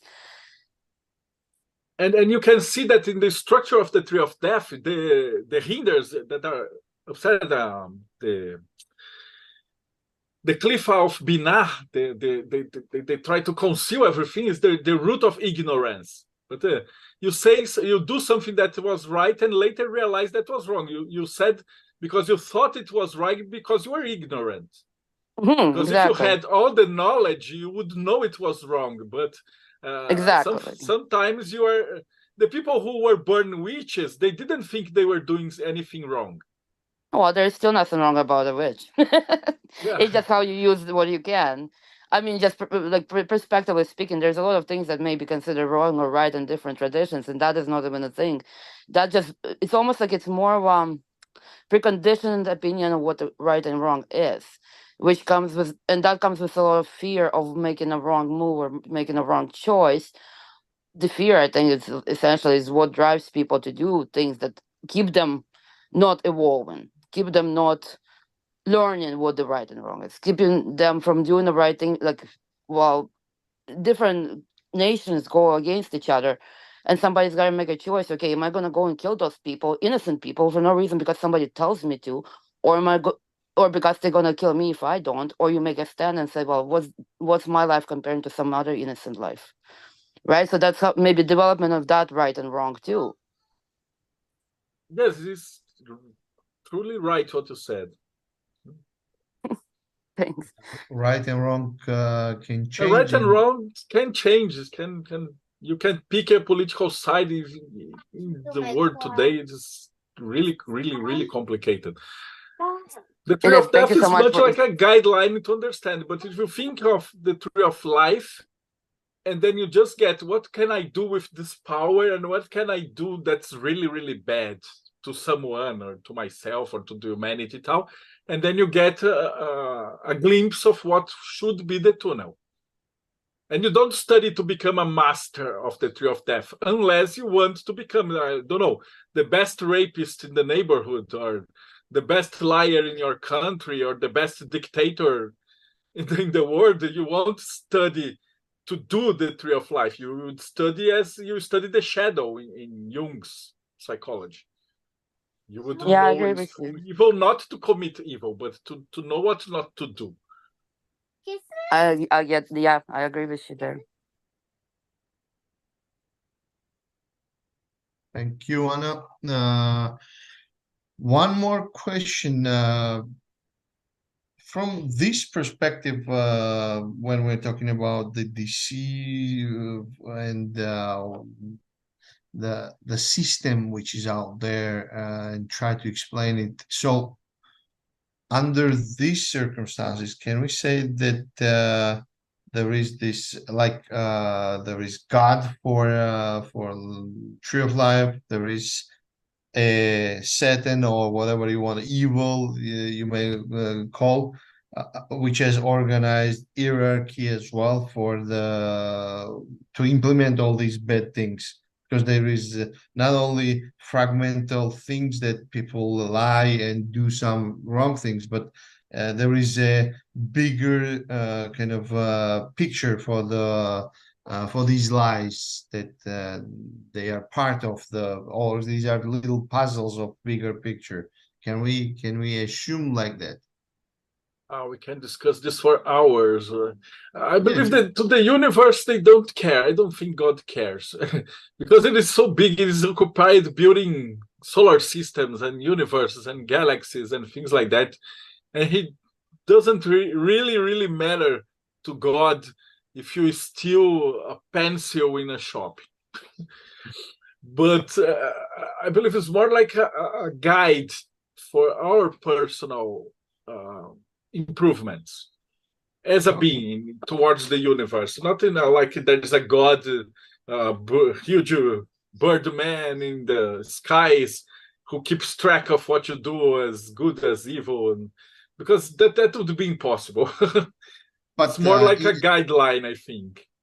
But as you put it in the system, it always gives this feeling that this kind of is well organized, structurized, systematized approach to an individual or a group of individuals, if you want to generalize it to a bigger number of people. But still, it is an organized someone who does all these things on purpose, right?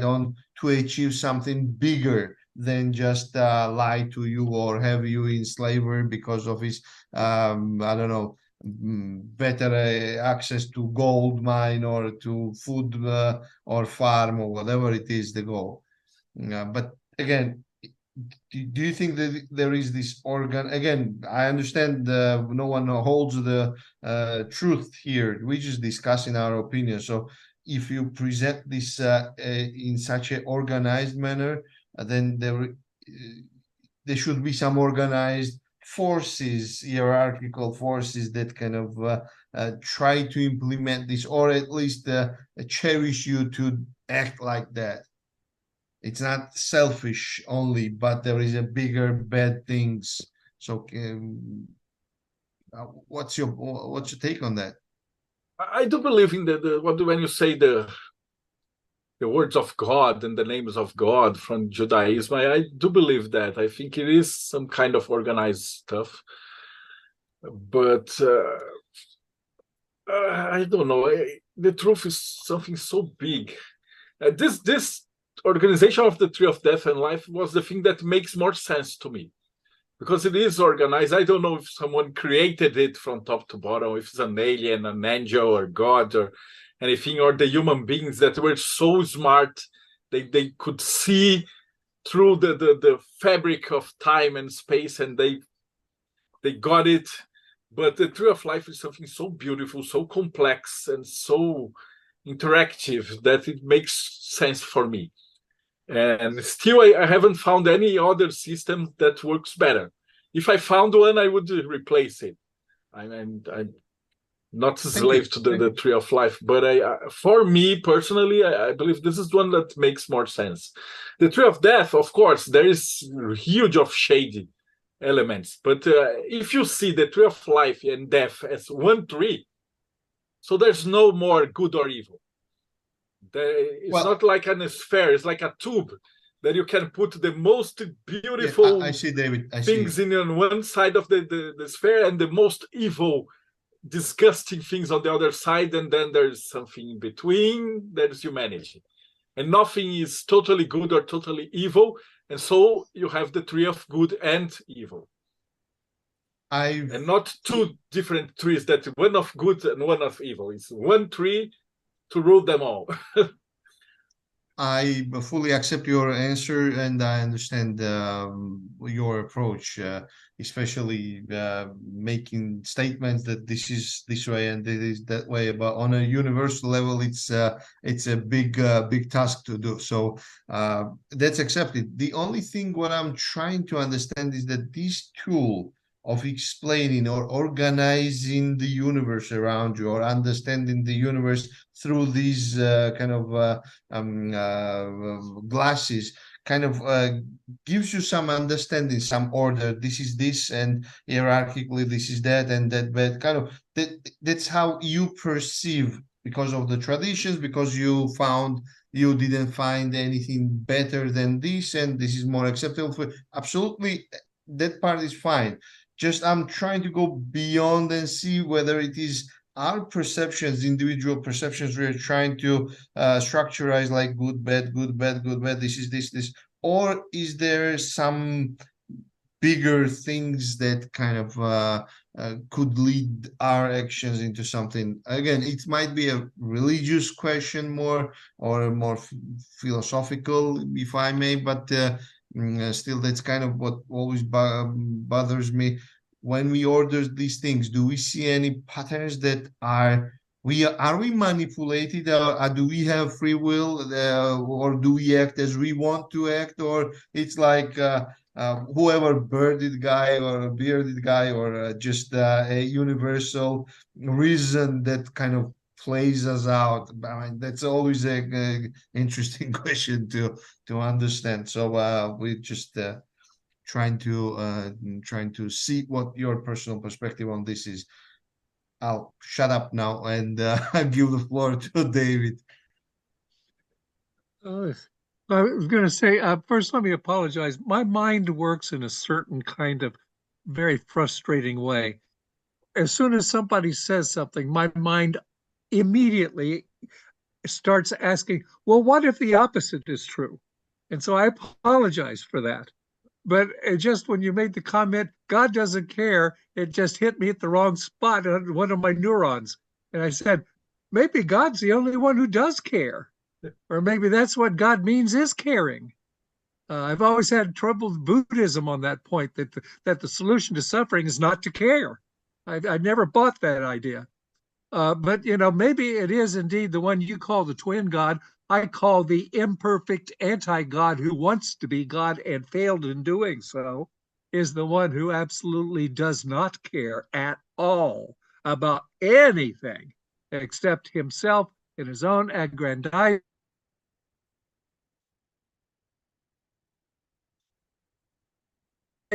while God acknowledges that which was there, not because he was lonely, but because he had so much caring overflowing that it had to go somewhere. You follow that, which is really more along the lines of the traditional Kabbalah on that issue, I think, unless it gets blended in with Manichaeanism and other kind of things like that, and then it gets really strange. And then we've got the creator God being the evil God and all that stuff that I don't like to mess with anymore because it's endless and it goes nowhere. Okay. I like the story. There's a story in is Buddhism, Tibetan Buddhism, that says that God is omniscient, so he's bored as hell, because he knows everything, and the most cool things and the most beautiful sentiment that you can have is that when you learn something new, the joy of learning something new. And since God knows everything, he was truly bored. So he said, oh, okay, I will split my personality in several beings. And then they will talk to each other and they will discover new things. And then I will know everything. And then he split himself into several beings. And then they discover each other. And then he learned a lot of himself. And then he was omniscient again.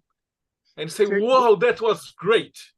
And now I will divide myself into a lot more. And then he split himself into lots of other people.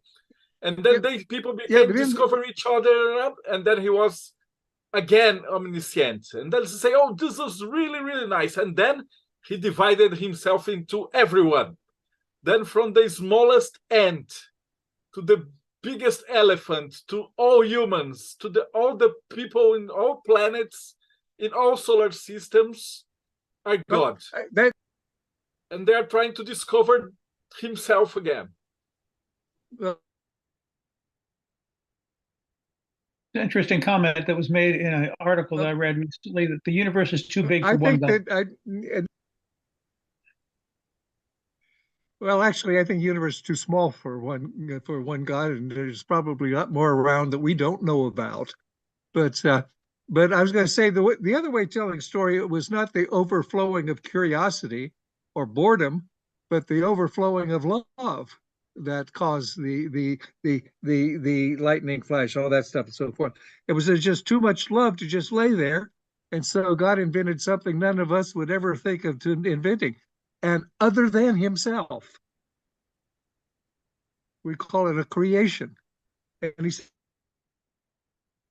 it is love. It's a love to teach someone something that you love. To teach your children to tie your shoes. It is. Well, depending on one's theology, God was able to love even within the divine essence. But then but even then there was just all this love overflowing. And it ended up going somewhere, and some of it got hijacked by the very beings that were created out of love, But that's a different telling of the story. Thank you. Let's go to Victor. Hi. Yeah, hello. Greetings, brother. And thank you for allowing me to attend. I want to say there's a bunch of information here that I've heard and I'm learning with the back end of the information. There's a lot of the questioning, and it's got a lot to do with the grand architect and how we get around the level as brethren, and how we absolutely get around the square and find ourselves at the plumb. I'm baffled about, but I want to agree about the tree of life. That's if I'm not mistaken, the Manchineal tree, which is given a nickname, not tree of life, it's a tree of death, I think.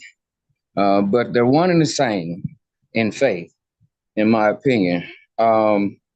Two attributes or features about this tree that I've come to understand pretty quickly because of the nature of it being regarding the entering into the afterlife, which we have no records or no type of literature on. Is its bark. So it's people are warned about two things these are logical things, not spiritual things. That's its bark, because it's poisonous, so it could irritate the skin, a physical consequence of touching it, and its fruit. It bears a fruit, and so to not eat that fruit, because it's toxic. So a question that I came up with because of the research, and not to replace what this question here is if it is a poison or is it a toxin, one or the other, so that we don't, or at least I did that so that I wouldn't get overwhelmed by what philosophy is about, and to successfully research and do no more, like to prove it right or wrong or true or false. So I didn't want to dig up other people's work, which is important. I didn't want to tempt the plagiarism. And so there is a person, Nicola Strickland, who has shared her experience with this tree, and didn't know that the fruit, because it's a sweet smelling fruit that it produces, known as green or wicked apples or evil apples or some kind of nickname, but it produces a sweet smelling fruit. And she got, a bad deal. Okay. However, she didn't die. It wasn't fatal. So she survived because, well, they say she only took a tiny bite. Well, a tiny bite in philosophy can destroy the balance of all things we are in reasoning, very easily, because those things are not tangible things. And that's why some balance and control should be, or discipline rather, should be at men. Very casual when we're talking Freemasonry. No matter where at, we know we're able to go in Freemasonry. We can't get things in Freemasonry, ever possibly outside of Freemasonry, just so happens by, I don't know, reciting or whatnot. And so an interesting structure I see to see, SEAM, SEAM, like put together, not SEEM, is the three general knowledges that we can use, and we should be evaluating them to better ourselves. There's an evaluation that's known of over the three general knowledges. And I don't want to go into what they are specifically, because the design is what's more important. They're just kind of the words that are filling in the volume of Masonic philosophy, which is absolutely fantastic as it exists, based on its history in the Grand Lodge. And so there's, we could take that one triangle that consists of three, points, sometimes a hypotenuse. And so there's what we have in it, in my opinion, is Freemasonry. We can look at it in a triangle, or in a liberal way, and have what we do know, or I believe we have, to knowledge for sure, which is a congregation, because we've Masonic organizations that welcome Masonic members and non-Masonic members. Those exist. So we definitely have a congregation, a textbook congregation. We definitely therefore have textbook academics, and we definitely have textbook correspondence, because that's the prime example of, members and non-members, the Coordinated Lodge 2076 Correspondence Circle. So there's 3 points to that one thing. So what happens is each one of them breaks down into 3 sub-triangles, and it may contain history, literature, art, philosophy, theology, esotericism. But the point is, when we break down and we find the broken down still left for us to attempt to break it down in a logical way, or to be philosophical and seek and search through with the light in mind, then definitely this tree becomes a poison.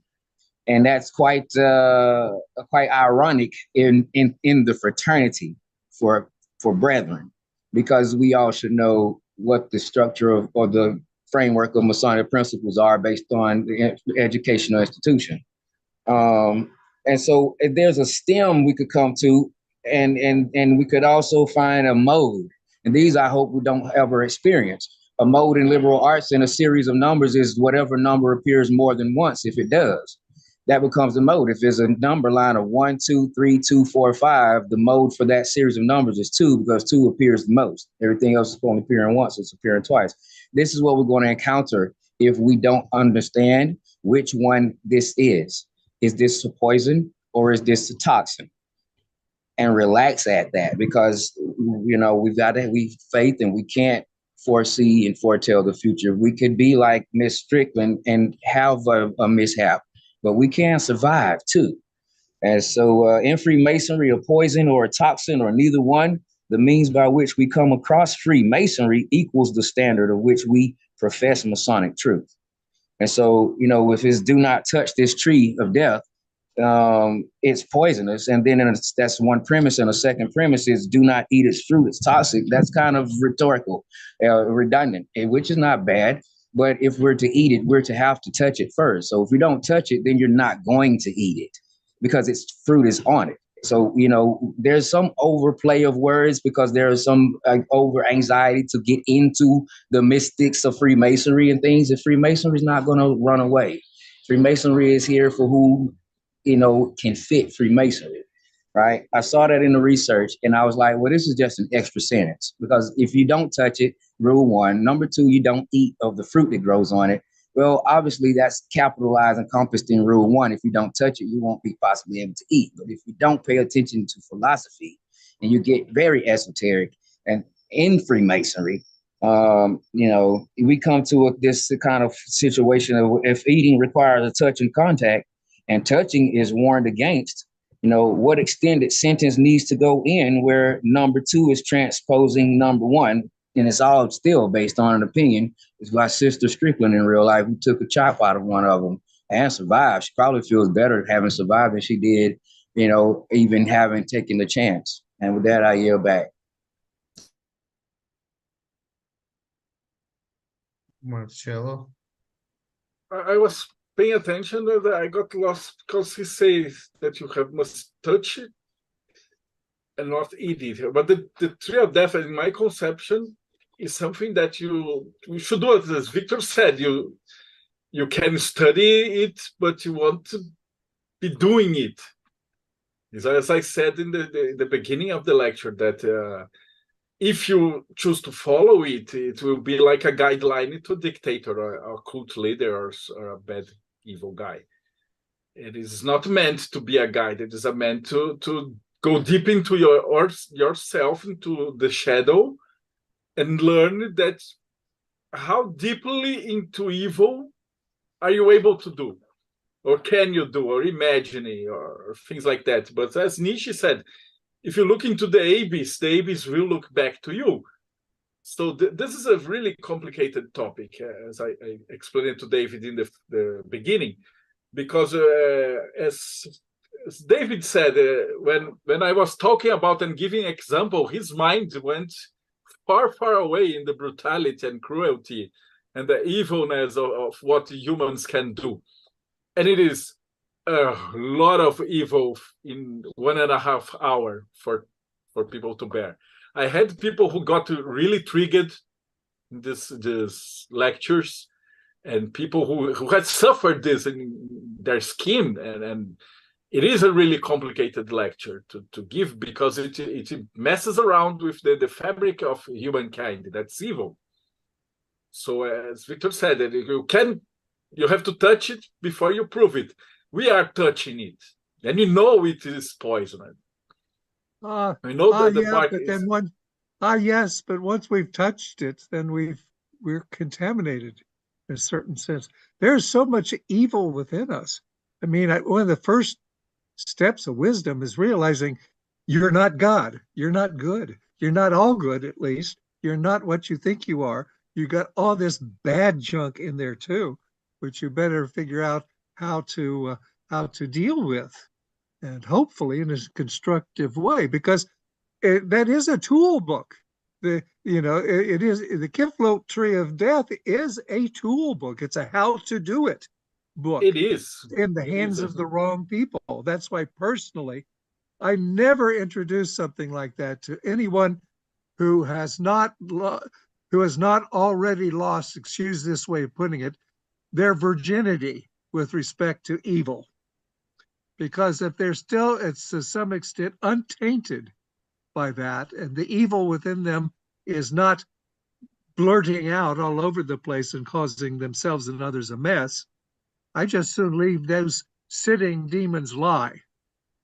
And so I don't ever raise this subject in counseling, so forth, that I do only when it is raised by others do I ever really go into it. I believe there is an ethics there.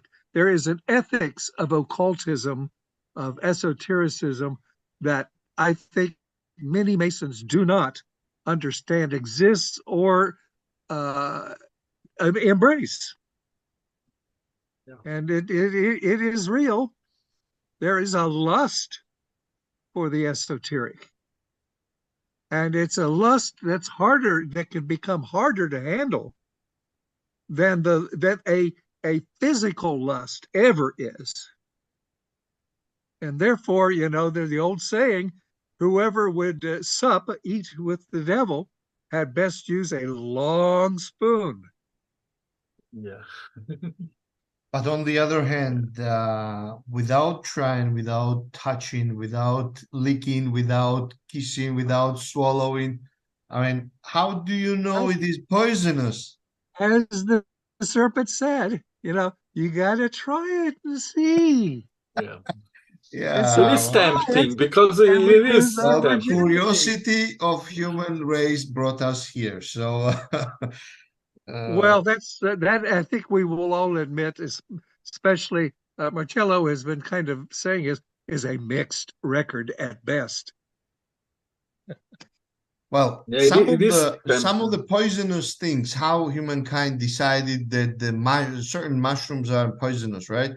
Someone ate, died, someone ate, again died, again died, again died, and then they said, okay, let's not eat this because it's poisonous, and now everyone knows that that is poisonous and it kills, or it kind of causes diarrhea or whatever.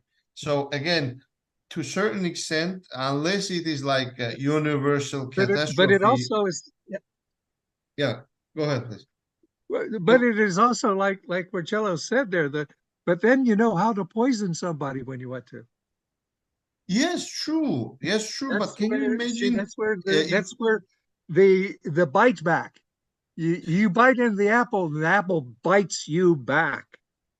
That is right. But on the other hand, there is this path of heroes, path of explorers, pioneers, who try to kind of push further the horizons of understanding. Can you imagine Columbus never going to India, East India, right? The world would have been different, most probably. Someone went to Antarctica. Someone tried. Marie Curie, who was literally by hands dealing with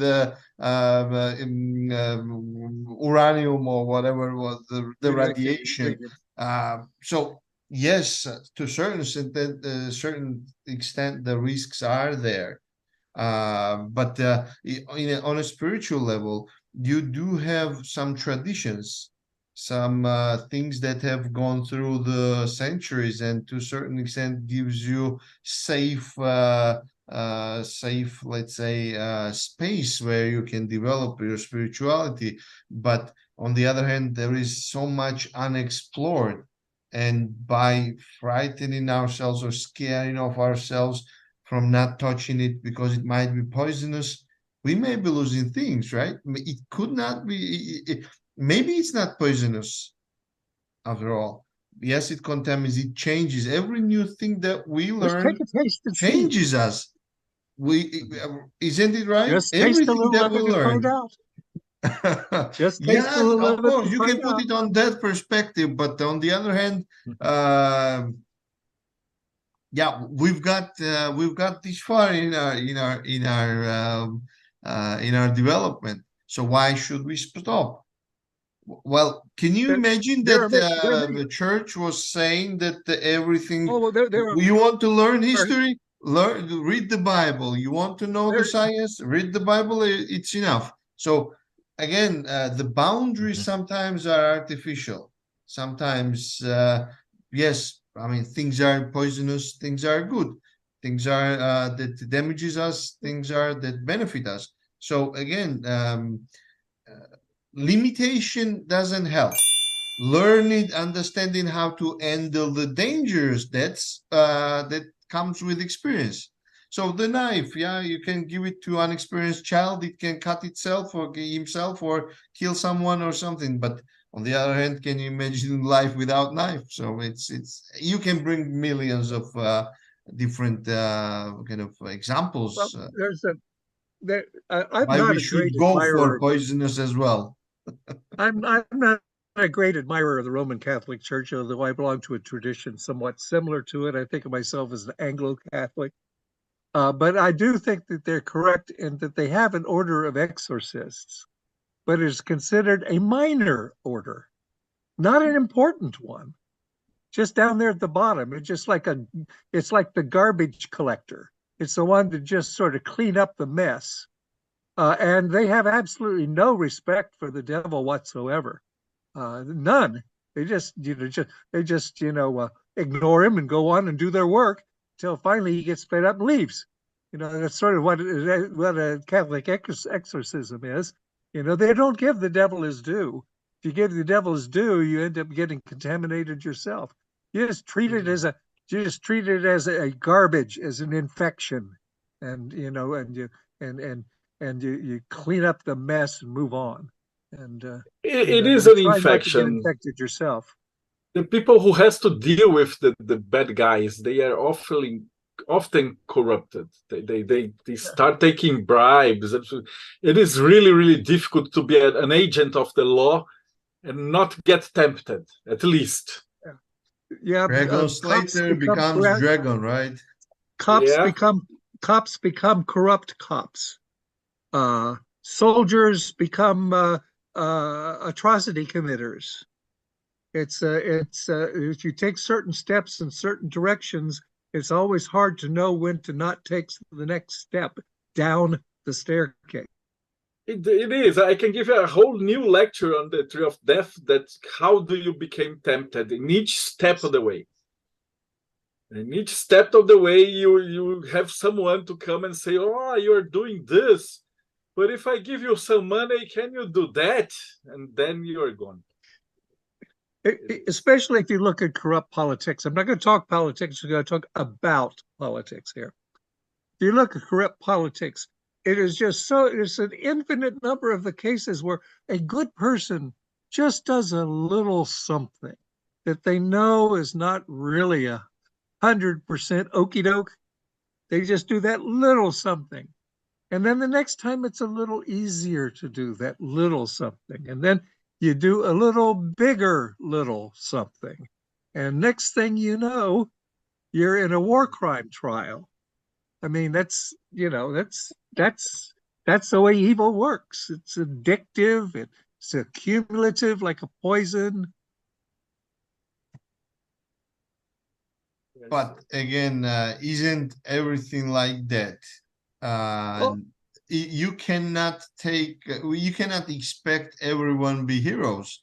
You cannot expect everyone be explorers. Not everyone will risk tasting, touching, exploring, dealing with snakes or spiders or things like that. But there are some uniquely gifted personalities that then change that make a huge change, right? So again, not every science is for everyone. We are trying to understand the kind of the boundaries we can enjoy, that there is this something else, but not everyone who will watch this recording will rush to find out each and every separate of the the tree of death and try to implement it or practice it or try to chain it, put it in their book of shadows. Well, I just say we've used it before, so I'll get into Tolkien a little more. This is the path of Sauron, and not Sauron, but of. Oops. You need to improve your internet. Saruman, who thought that he could play with it, that there was room for 2 Saurons in the world. And he was wrong. He was just a 2-bit Sauron, that's all, and lost his own mojo. Okay, brethren. It was a very interesting talk, and it created a lot of interesting thoughts. So the one more question, Marcelo. Caleb asked, in Brazil, what is the most practiced rite? Rito moderno, rito brasileiro, rito escocês, Schroeder. No, it's the Scottish, the rito escocês antigo e aceito, the ancient and accepted Scottish rite is. Yes, it's the most, like 70%. Then there's the emulation, that the one that I practice. But I was initiated in the REA, Rito Escocês Antigo e Aceito. It is the most practiced in Brazil. But we have like 9 different rites. We have the Rito Brasileiro, the Adoniramita, Rito Escocês Hair, Rito Escocês Retificado, the rectified Scottish rite. The emulation, the York, the American York and the British, that's emulation. We have the Brazilian, the modern, that is a kind of different of the Brazilian rite too. And then the French rite. And then we have also the Memphis Mizraim, but since it's mixed with men and women, it is not considered regular. Yeah, the French traditional. That's it. I believe there's 9 rites in Brazil, and we have like I believe 8,000 lodges here. Mine lodge is 4,024, and it's the Grande Oriente do Brasil. I believe it's 5,000 and something like in the Grande Oriente. But we have the Grandes Lojas, the great lodges. That is another rite that's connected to England that has like 4,000 lodges too. Yeah, as you say, is a Brazil, then Grand Orients of the States, and then the Grand Orients that are from Grand Orient of Brazil. There's at least one lodge per city. There's like 3,000 to 4,000 cities in Brazil. There are a lot of lodges here. Yeah. Are any more Kabbalistic rites? Adoniramita is a Kabbalistic rite. And then I believe Adoniramita is the most Kabbalistic rite here. All right. Thank you so much, Marcelo. If you want to leave any final... Yes, go ahead, David. No, just saying thank you.